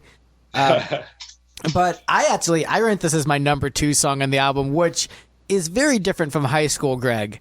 High School Greg thought, this song's just kind of dumb and silly. Adult Greg, this song is dumb and silly, but really, really great. I think the riffs are great. I think Jean Beauvoir's bass playing is phenomenal on the tracks he plays on, and obviously this is one of the ones he plays on, and he is killing it on the bass. Phenomenal bass playing. It's catchy. Paul gives a great vocal. I think Pot of Thunder described at the end of the song when Paul Stanley does the falsetto wail, that is the sound of a man coming. So I can't help but like think of that every time when like I'm listening to the song. I'm imagining Paul Stanley in the video getting on his knees doing the falsetto wail and just laughing, and the song just puts me in a good mood. It's silly, it's stupid, but like that is part of the charm of Kiss, is saying yes, this is stupid, but I'm having a great time. Like the Stallone movie Cobra, it's stupid, I'm having a great time. This is just fun encapsulated in a song. And you know what? Maybe it was because I heard this as a teenager and at that time hadn't all night. But as an adult who has all night many a times, I'm I feel you like know you're what? conjugating that verb wrong somehow. Yeah, wouldn't it be ud? Yes, as an adult who has all night. Like, I get this song. I relate to it now. And I'm like, yeah, this song is sweet. I get it. And so that's why it's the number 2 song on the album for me. I love it. I had this at number 5, just under Trial by Fire. I can understand that. There was a time in my life where I would have ranked this more towards the middle of the album. And Yeah. so it's, it's a combination of me resonating with it more, being able to, just enjoy the joke more, appreciating the actual craft more, where the song is crafted very well, and also me, like, more openly embracing my cock rock roots. Like, you know what? Yes. Thumbs up for all night. Yeah. But Two it's up. it's not just cock rock. I mean, look at the lyrics. I mean, I wish I'd recognized at 14 how important some of these lyrics are. Freedom comes at 5:15. Prison starts at 8:45. Yeah, it's true. No. Well, it's because when That's you're what- 14, school lets out at 3:30. Well, this is basically I'm a legend tonight. It's the same thing. It's like my job sucks, but when I get home, I'm going to have great sex with my woman. Yeah. Yeah. Which I I think get it. Tomorrow and Tonight was a much better statement of that. I like Tomorrow and Tonight more than this. I will admit that. I think it's a really fun throwback kind of 50s, 60s pop swagger to it. But I think they're both great in their own individual ways. And I think Tomorrow and Tonight I enjoy more on a sincere, unironic level. But the ironic level that I enjoy all night supersedes my enjoyment of Tomorrow and Tonight sometimes, where I will get like way more pleasure out of all night. Well, it's just a rewrite. Tomorrow and Tonight was a rewrite of Rock and Roll All Night, so this technically is a rewrite of Rock and Roll All Night as well. So All Night, Rock and Roll All Night, Tomorrow and Tonight. Afternoon Wow. delight. Same. Oh, wait, sorry, Tonight, wrong time of day entirely. On that note, that's actually a great point that I also wanted to make. For me, I think, again, in my alternate universe where Kiss is way more famous and successful than they are.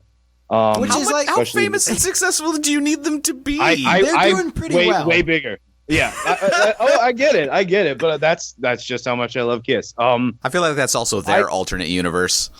Exactly. just watch more they Kiss got me. stacks, dude. That's the universe. Yeah, there you go.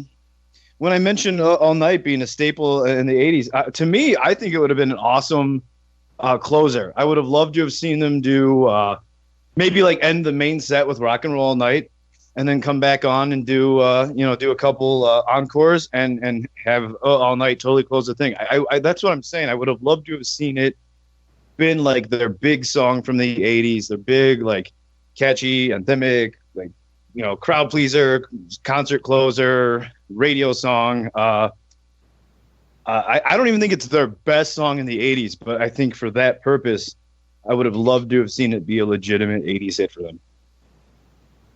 Like I said, I think it's a much better song than it gets credit for.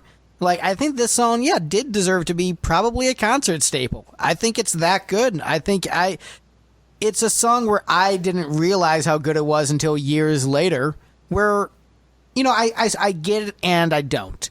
In the sense that, when I first heard it, I wrote it off. And like, oh, whatever, that's silly and stupid, and I can see why it faded into the annals of history. But listening to it, with the ears of an adult, I'm like, man, this is a killer tune. I dig this. So, I get why it didn't resonate with people completely, but hey, it resonates with me now, and I love it. Any other comments on all night. Before we move on. Woo. All right, I'm done talking about this crappy song. Song's great, Steve. Yeah. I know, but I figured we were high enough for the rankings. You're enthusiastic enough. I have to use the drop of you being unenthusiastic. That's fair. So, next up on the list, we have the big single from the album. Moni Moni. Tears Are Falling, next on the list. There's only so many notes, Steve. Yeah, but there's a lot of ways you can play those notes. I don't think this is Moni Moni because I think the melody is different enough. It's true, but like that, the guitar part was very that started playing. I was like, oh, that's Moni Moni. I like that song. Oh no, never mind. It's not. It's Moni Moni for like the first 2 seconds, and then when he plays the Nets chord, it's not. That's the problem. Is there's only so many notes, and he only played one. You're saying "Tears Are Falling" is a Moni Moni. I'm not hearing that in my head. Not saying you're wrong. I actually don't play an instrument, so you guys definitely have a different perspective on that. But I've never heard that connection before. Never heard anyone make that. And I've seen Tommy James and the Shondells live twice, so I'm just going to say I have some. To be fair, I'm specifically talking the Billy Idol version. I know, I'm kidding. Yeah, I was going to say, but on that note, though, I was going to say I'm not hearing the original or the Billy Idol version, but not saying you're wrong, but going to say you're wrong. And when I say the Billy Idol version, I probably actually mean the Weird Al version. It's called Alimony. I think Paul Stanley actually said it was inspired by Stevie Wonder's Uptight. Yeah, and I definitely hear more Stevie Wonder than Moni Moni in this song. And didn't he say it was also like inspired by the Eurythmics also? I think I remember reading that somewhere, but you know, regardless, this is one of the the last Paul Stanley like sole writing credits for a while in the catalog. I believe like one of the last ones up until Sonic Boom? Is this his last sole writing credit? Yeah, I think it goes from Tears Are Falling to say, yeah. Yeah, so it's, a while before Paul just writes a song all by his lonesome again, but I think it's a very, competent pop song. And for me, the highlight of the song is definitely Bruce Kulick's guitar solo. I think that is a classic, great solo. You can, sing along to it. It gets stuck in your head. It's up there with the great solos that Ace Frehley did. It is a classic Kiss guitar solo. And so I think that's the biggest selling point of the song for me is that classic solo. I don't really like the vocal production on this song and a lot of Asylum where Paul Stanley really is emphasizing his lower harmonies. I think if the harmonies were a bit more balanced like a Bon Jovi recording, this album would have had a stronger pop sheen and might have sold better. And I get that they were, differentiating themselves and having their own gang chorus giant 80s vocal style, but I think it's less pleasing to the ears personally. But I think it's a great song. It's an A+. It's a classic of the catalog. Yeah, dig it a lot. Yeah,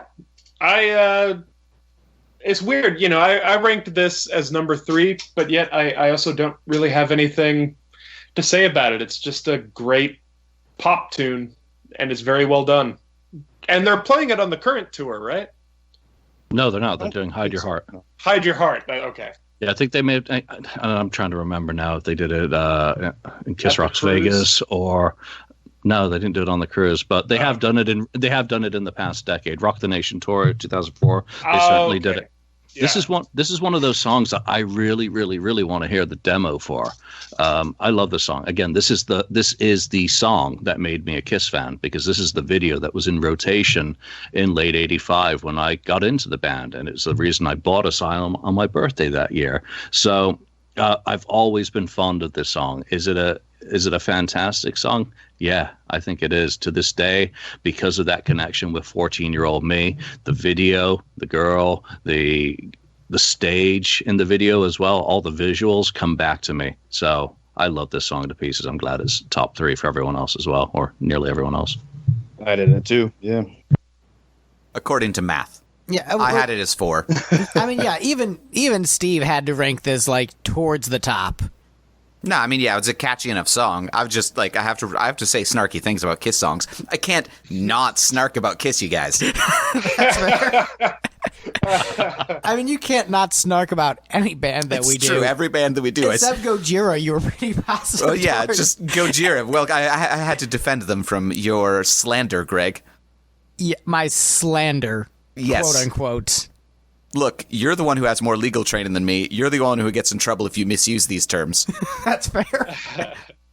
Libelous, slanderous lies, Greg.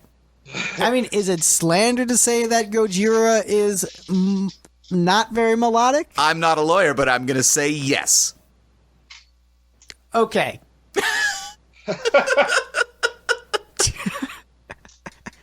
So tears are falling. lies worth believing are the ones in the Bible. So tears are falling. Any other comments on the song? I just want to say I'm glad you gave a shout out to Paul for this being a him as the sole writer on it. It just kind of reminds me of a recent Facebook exchange I had with this guy where he was on some like 80s hard rock Facebook page, and like this guy who's a cool guy in general, but he had this post where he's like, yeah, I used to love Kiss, but I'm one of those guys who grew up beyond 13 and doesn't like him anymore. But that's some people, that's fine, but I'm always like, that's like a knife in my heart when I hear that. But he posted Tears Are Falling. He's like, but I have to say, this is a great song. You can totally tell that this is where they needed Desmond Child to bail them out because it's got his touches all over it. And then I made a reply like, oh, well, no, this is actually Paul was the sole writer on this. And then he was just kind of like, oh, yeah, well, whatever, dude. You know what I mean. Desmond Child. It's just kind of like it. So don't get me wrong. Desmond Child is an amazing songwriter for Kiss and Bon Jovi, Aerosmith, countless others. I don't need to tell anyone that. But give credit where it's due. Paul has written some great songs in his life. Yeah, that song solely written by Paul Stanley, produced by Paul Stanley, really needed that Desmond Child touch. Yeah, it sounds like that guy needs to go listen to Nowhere to Run as well. Again, Paul Stanley. Yeah. Paul Stanley is awesome. What I'll say on the comment of like growing out of Kiss, as I've gotten older, being completely honest, yes, Kiss has lost some of its luster for me. Part of it might be my personal interactions with the band members themselves. Some of them being positive, some of them being negative, working in the industry to the degree I have, seeing how the sausage is made, et cetera, et cetera. But even with like all the negative baggage that's come over the years, I can't deny the quality of their catalog. Where yes, I make jokes and I crack, I make my commentary and I will, call out things I don't think is very good. But overall, I think the band has a fantastic catalog, and if you are a fan of catchy hard rock in general, I think Kiss has a lot of great stuff, a lot to love, and it's not the kind of thing that you grow out of if you're sincerely a fan of classic hard rock. Like, if classic hard rock isn't your bag, then yeah, Kiss isn't going to be for you. But if you like bands like Kiss, if you like bands like Aerosmith, Van Halen, Thin Lizzy, then yeah, Kiss is like a band that's a solid pick and isn't something to grow out of. So just my 2 cents on that little tidbit. I agree. I mean, it's, even for the 14, 15 years or whatever that I kind of moved away from Kiss and kind of distanced myself from that a bit. I still, if 100,000 Years or Black Diamond or King of the Nighttime World or anything like that came on, it's like they were a damn good rock band. And that is a hill that I find myself dying on constantly, As a progressive rock musician, as a millennial, trying to tell friends, but seriously, Yeah. Kiss is actually good, and no one believes you. Oh, God, yeah. It's a conversation I have hundreds and thousands of times. It's often either that or the Phil Collins actually is a good drummer conversation. Wait, you don't know he's a good drummer? That I thought. Oh, God, yeah. I'm really trolled by that. Yeah. Oh, it's amazing what some people think. But I have made members of my band listen to just sat them down and put on Rock and Roll Over, and even got one of my bandmates to admit that they were able to play. So Yeah, it's the all about not being fighting. able to play thing is absolute insanity to me. Like, as Yeah. you're listening to songs like I'm Alive and say they're not competent musicians, like, even if you don't like the song, like, Paul is doing a phenomenal, difficult vocal, the drumming, the guitar playing, like, that, to say they can't play is just, it's horseshit. How many Yeah. people who have that critique of the band have ever heard the song "I'm Alive," Greg? I mean, Fair. that's a fair point. But even like on their bigger songs, like, they're simple, but people aren't criticizing, let's say, the Beatles for not being able to play very well. I do hear that sometimes, but it's not the same kind of criticism. Like, what Kiss is playing isn't super complex, but it's not so leaps and bounds less complex. Like, the same people who criticize Kiss for not being able to play very well are listening to the Ramones. So it's like, what are you doing? I don't understand that criticism. Well, the Ramones, it was part of their shtick. Yeah, you know what? I think it's silly to criticize someone for not being able to play very well as you're listening to. If you're listening to punk music, you should not criticize other bands for not being able to play very well. That's just my 2 cents on that critique of the band. And also, like, they're obviously competent players. Steve, as an outsider, would you say that Kiss are competent players? Oh yeah, they know how to play their instruments. I mean, at this point, they're mostly hired guns and recordings. Of course, they're good at it. But even back in the 70s, let's look at them in, like, rock and roll over era. Like, there wasn't anything where you thought, wow, these are guys who can't play their instruments. Like, they was all very competent playing. Kiss Yeah. Alive, competent playing. I mean, I'm not Yes. disputing it. I was just saying a snarky thing for the sake of the joke. Oh, got it. Sorry. I forgot who my co-host was for a moment. You're staring at the back of my head. I've got one of my signature hats on. How can you forget? That's fair. So, any other How- comments on Tears Are Falling? How are you both recording but yet staring at the back of staring at the back of his head? It's just the way the room's laid out. Yeah, so, I'm sitting in front of my screen, and Greg's behind me. yeah.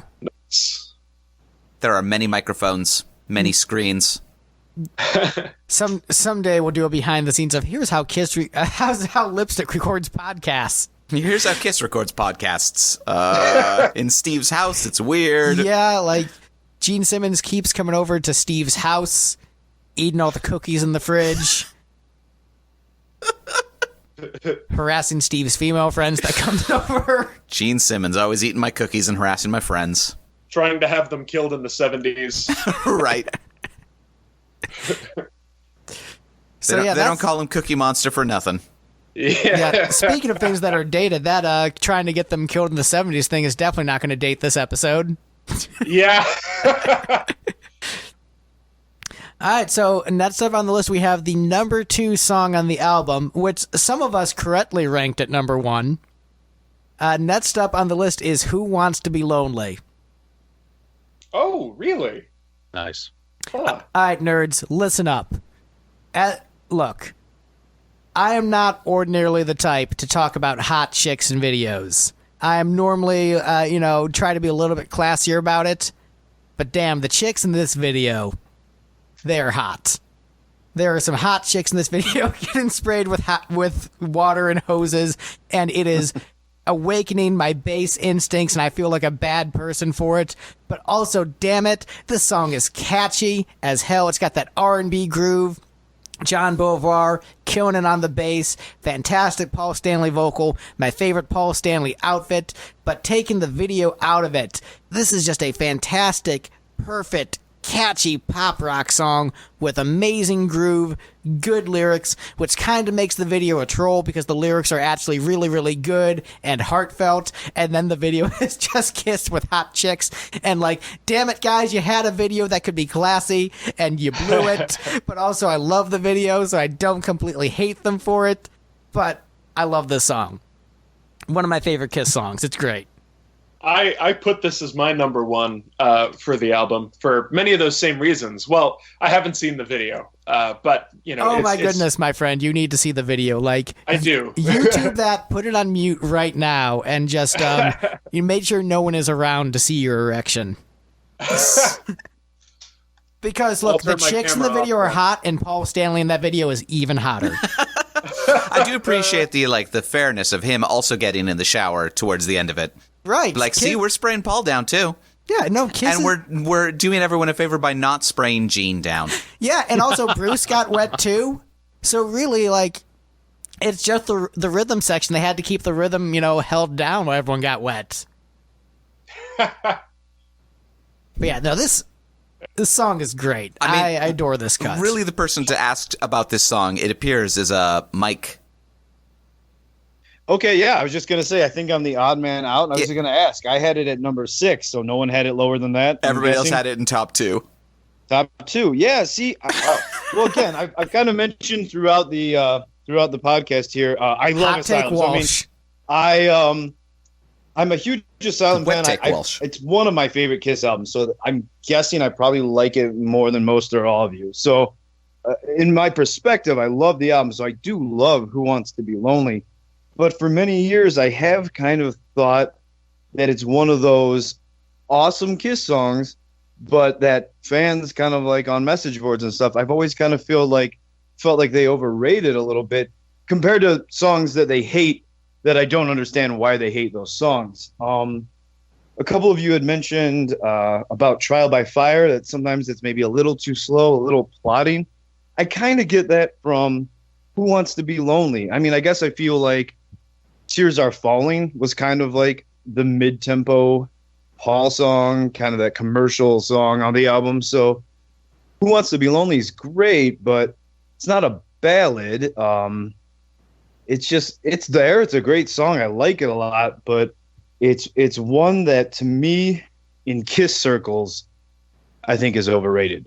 Of course, I think the general 80s rock community doesn't even mostly know the song, so it's underrated in the bigger picture.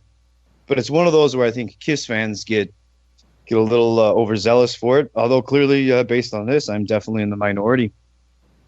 Well, yeah, I think a couple of things I want to point out. The vocal alone, like this is Paul Stanley doing a phenomenal, over-the-top 80s Paul vocal performance, like Paul Stanley at his peak. But the melody is great too.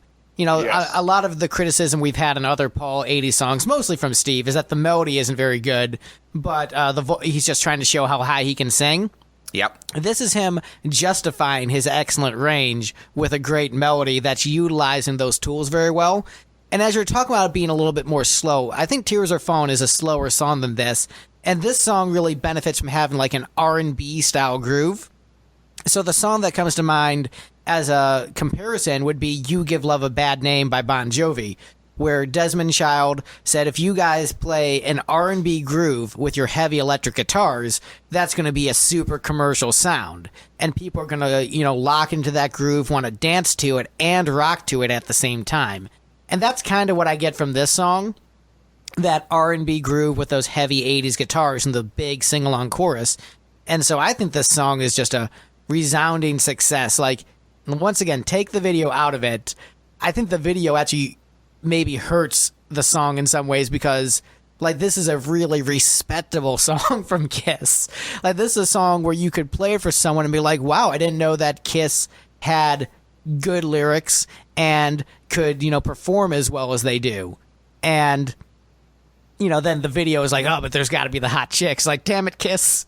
You always have to do that. Like, you have to destroy any credibility you might have. But you know what? I think, Gina said, I don't want credibility when I can have hot chicks. And that is a valid stance to take. As, having had both in my lifetime. I've had artistic integrity and groupies. I prefer the latter. Well, look, I'm happily married right now, so I prefer to have artistic integrity. But, you can have a hot chick in your video. That's still cool to do. So, but I think this is a fantastic cut in the band's catalog. I can understand why they don't pull it out of the set list, because I can see as this being kind of harder to pull off live.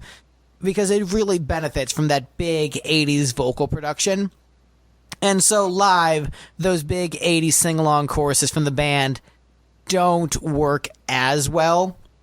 But hey, this is still a great song. This is S rank. Like this is perfection.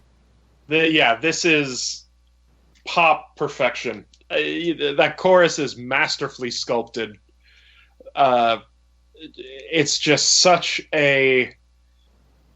I have a hard time kind of.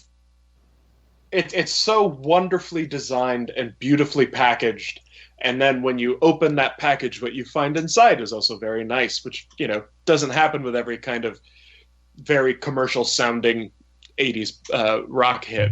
It's like a Russian nesting doll of cock rock. Yes. Yeah.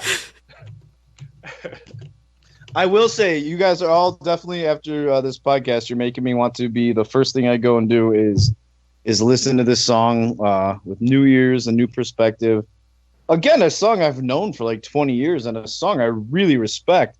Just it appears that among my Kiss nerd peers, I am kind of the freak in the room. I would also highly recommend listening with headphones at least once, because most of my life I hadn't listened to the song with headphones. I still loved it, but listening to it with headphones made me really appreciate the bass playing. Like, damn, Jean Beauvoir is such a great player. And his songwriting, I like that blending of styles, him and Paul together, is just such a good lightning in a bottle combination.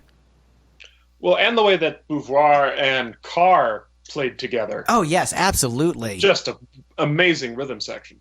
Yeah, it's like, even though Gene brought a better album this time around, I've said on other podcasts I would have loved a Kiss album where Beauvoir was just the bassist and the vocalist. Oh, yeah. Like in a fantasy parallel universe, I would love that album to exist because such a great player, such a great singer, such a great songwriter, just all around, just phenomenal musician. And, I would love to hear his songs with that slightly heavier Kiss production. Just great musician all around. I'm a big fan of that guy. But yeah, we're about to get to the number one song on the album. Any other comments on Who Wants to Be Lonely? 14-year-old me again. This is, again, the video, the girls, Paul Stanley, fire, dancing, right? girls getting hosed down, Bruce Kulick falling out of a pool, in reverse. It was just one of the great, power ballads for Paul in the 1980s. He had the Fuck You song, the song that showed what a great singer he was. I Still Love You, and then A Million to One, and then you get this.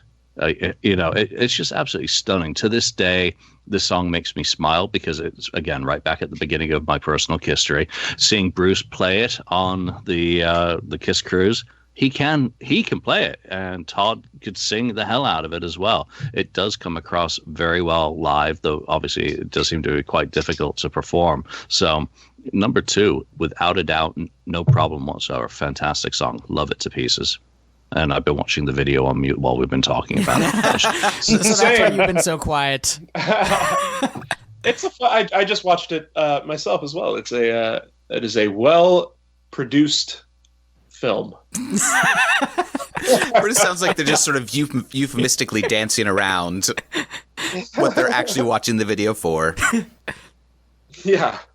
I mean, even without the hot chicks, I would still watch that video for the great Paul Stanley dancing around with fire in the background and that amazing yellow and pink outfit. That is a pretty great outfit. Yeah.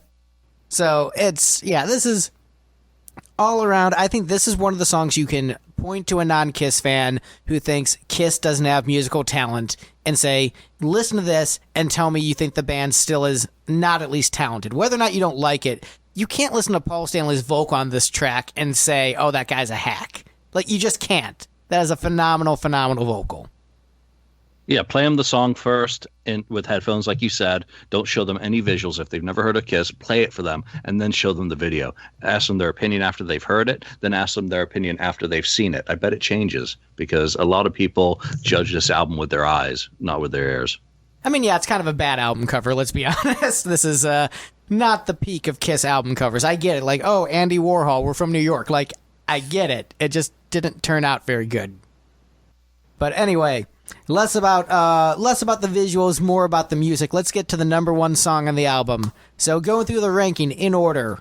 Coming in at the bottom, Gene's Asylum era touring outfits, followed by Billy Corgan's nipples, followed by Love's a Deadly Weapon, Any Way You Slice It, Trial by Fire, Secretly Cruel, I'm Alive, Ooh, All Night,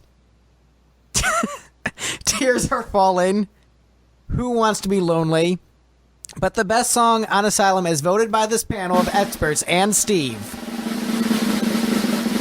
King of the Mountain.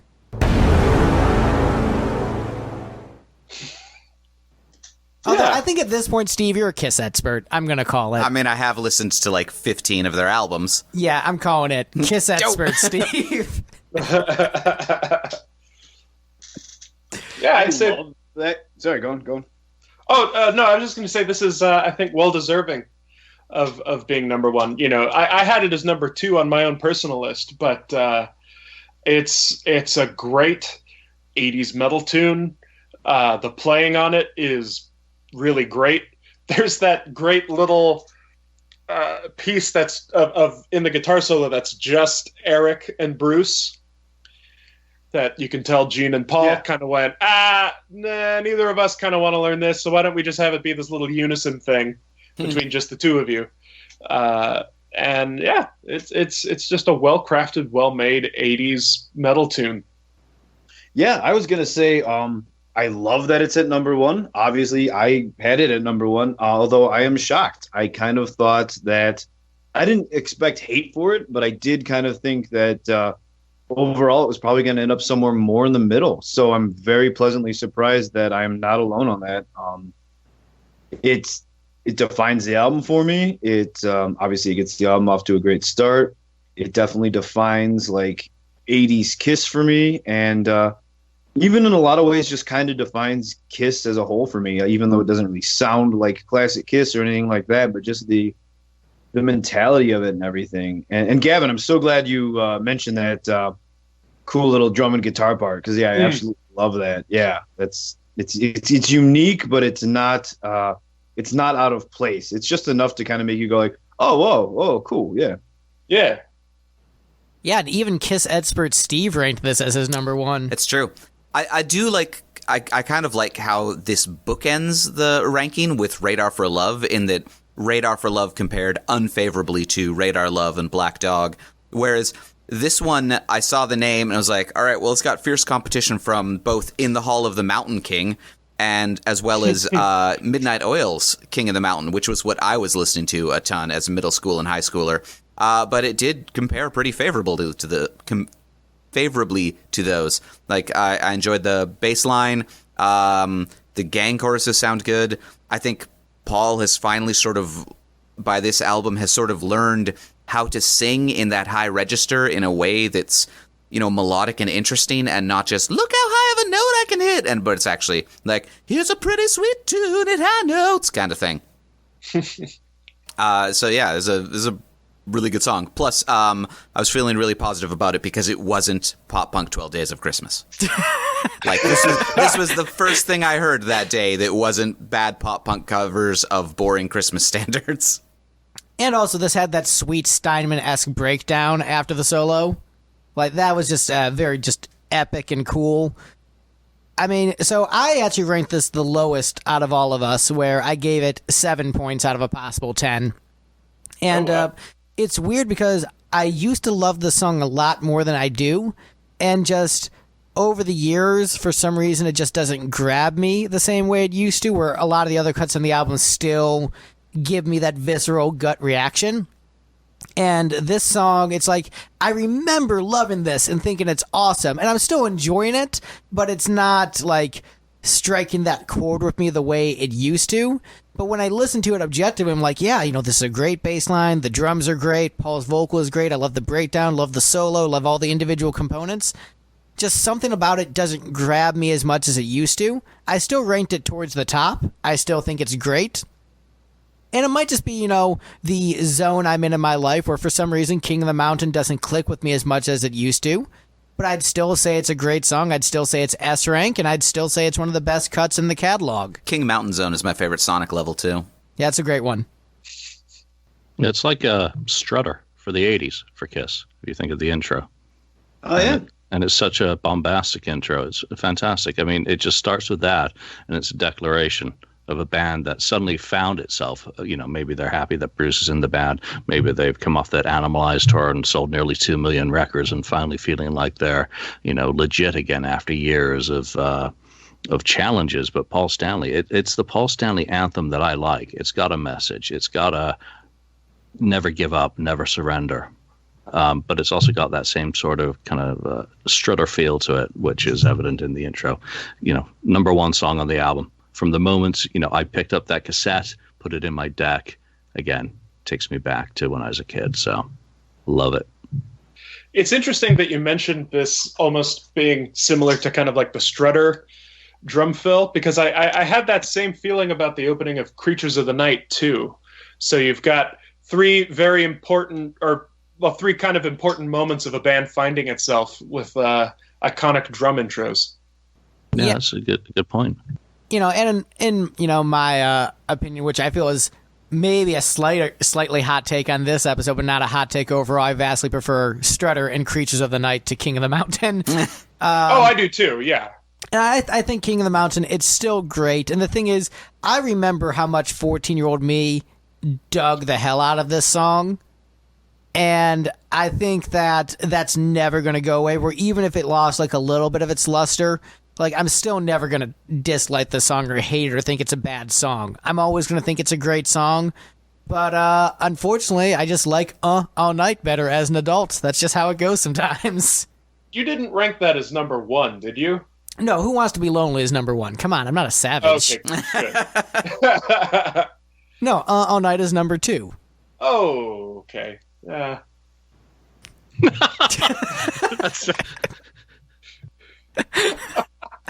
Hot take, Troyan. That kind of sound just has like an image to it of a kid with his head stuck in a chair. Yeah. Well, okay then. That's how I feel sometimes. Between this and Where Boys Fear to Tread from Melancholy and the Infinite Sadness, I get my head stuck in the chair of Greg's opinions. Oh, look, Where Boys Fear to Tread is, all right, at best, a mediocre song with a bad intro. Like, I re-listened to it the other day. I'm like, okay, I guess this is kind of a competent song, but it's still definitely, like, towards the bottom of that album, easily. And Gish, ooh. It's just a bad album overall. Do I have to get the chair, I didn't Greg? bring it up. All right. I didn't bring it up. That's not my fault, Steve. All right. Oh, wait. Also, the White Album and Thin Lizzy. Just to make sure they're brought up every episode. I'm gonna chuck it at a chicken chaser. I mean, really, because Asylum is like the White Album of Kiss albums when you think about it. Yeah. What? On the show. Also, you had already brought up Thin Lizzy, Greg. We'd discussed it like an hour ago. Oh, right. It's been so long, I forgot. It's been over an hour since I mentioned Thin Lizzy, guys. I'm starting to get twitchy. Right? No, I'm trolling. This is nothing like the White Album, except that they're both great. Well, in that you've got, because correct me if I'm wrong, but by the White Album, wasn't it pretty much just kind of four people each throwing in songs and not playing on each other's stuff? Oh, there you go. That's how it's like the White Album. Yeah. You got Paul in one studio, Gene in another.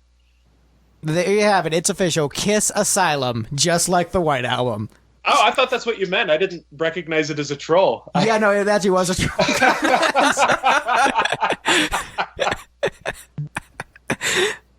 Well, I don't mean in quality, but I mean in process. You're right. It's just that the Beatles are better at making music, so that's why them doing it's that same process, led to Blackbird as opposed to Love's a Deadly Weapon. Kiss, the Beatles of the 80s. Well, that's our episode. Gentlemen, were you happy with the ranking? Surprised by it? How's everyone feeling? I can live with it. Yeah. Yeah, this is probably the most agreement we've ever had in any episode. Like, I'm not the villain of the piece for the first time. there really wasn't a villain this time. There was a couple weird outliers of, like, Julian being the only one who really liked Love's a Deadly Weapon enough to put it above the bottom three, and was it Mike not liking Who Wants to Be Lonely as much as everybody else, but yeah, otherwise, even those, it was just like middle rankings rather than extreme ones. Yeah, so I guess there's a bit more consensus on Asylum. Out of all the Kiss albums where I thought everyone would be pretty agreeable, I didn't think Asylum was going to be the one, but Here we are. Here we are, Asylum. Everyone generally likes it and had a great time. Didn't see that one coming. That should have been the tagline for the album. To listen to some Thin Lizzy now. Oh, man. What album are you going to go with? Jailbreak. I mean, that's fair. I'm more of a Black Rose guy overall, but Jailbreak's definitely like top 3. Maybe some Chinatown. Who knows? Greg, I won't take back what I said about Secretly Cruel being better than just about every Thin Lizzy song, but I will let you know, maybe put a slight smile on your face. Past few weeks, I was driving around Ubering and playing Black Rose in my car. So wait, random people were getting into my car as passengers, hearing the magic that is Black Rose. So that is awesome, but you're telling me that Secretly Cruel is better than the songs on Black Rose. Off the top of my head, I'm not a Black Rose expert. I'm not a Thin Lizzy expert. Like I said, I you're have going to say not. Black Rose is better than Waiting for an Alibi. You say Secretly Cruel is better than Waiting for an Alibi. I will say that, yes. Ouch. The arrow in my heart. I'm not going to say it destroys it. I'm melting. And you got to remember, I guess I have more personal history with Secretly Cruel. That's fair. I'm not saying Secretly Cruel destroys every single Thin Lizzy song. It's not like that is the new contest. It's not a binary thing where it's like one is amazing, the rest suck. Does it pass the Secretly Cruel barrier? We have the Pastitio barrier and the Secretly Cruel barrier. Gavin, does Secretly Cruel pass the Pastitio barrier? Oh yeah, everything on this album is above the Pastitio barrier. Except for Billy's nipples. Except for Billy's nipples. But that's the absolute bottom was Billy's nips. And Gene's Asylum era touring outfits is now just below Billy's nips. I don't think that passes the Pastitio barrier either. No. I'll agree with that. All right, well, that is our episode. Excellent guess. Where can we find you? Mike, do you have anything you feel like plugging? Do you want to plug Kiss End of the Road Tour or anything in particular? What do you think people should check out? People should check out... Shit, I got nothing for you. Plug an album you like. Just like, hey, a lot of people haven't heard this. Listen to Wet or Work of Art or...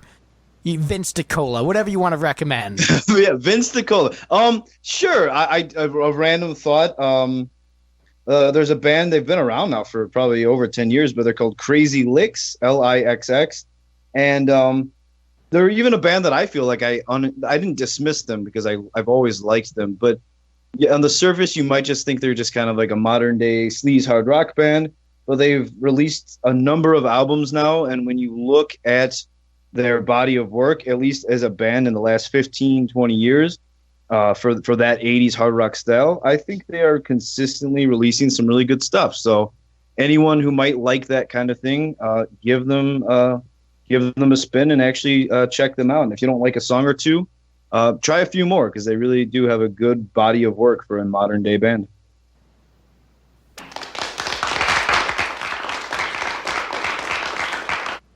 Speaking of excellent modern-day bands, Gavin, where can people find you on the internet and on the road? Well, I play in a band named Bent Knee. You can find them and myself, because I am in them, at bentkneemusic.com. Depending on when this episode is out, we might be in Europe. I don't know why Europe. I cannot talk anymore. but we're going to be in Europe soon, opening for progressive metal wizards Haken. So we'll be traveling around with them for about a month. So if you're in England, France, Poland, Czech Republic, Germany, Switzerland, anywhere around there, maybe we'll see you.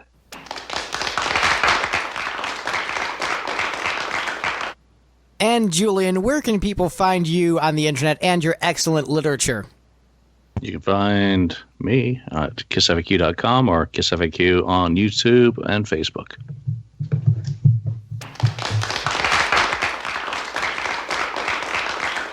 Have you written an Asylum book yet? Never. Never?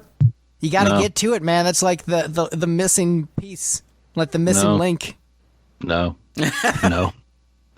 It's you know what? It's one of those albums that you just can't really dedicate a whole book to. It's not got enough people involved in it. It's got people that you're just not going to get to, and it's not worth doing a book about it without Gene and Paul, and they're not going to sit down to have an in-depth conversation about Asylum. Julian, though, on that note, I want to mention, so last Sunday, I was invited over to my cousin's place in Chicago. He and his girlfriend were having a wrestling watching party. I have never actually sat down and watched a whole night of wrestling, but that's the kind of party they wanted to throw, and it was a very entertaining evening. But at some point in the middle of the night, we're eating dinner or whatever, and people are talking. My cousin goes into his bedroom, and he walks back out, and he's like, check this out.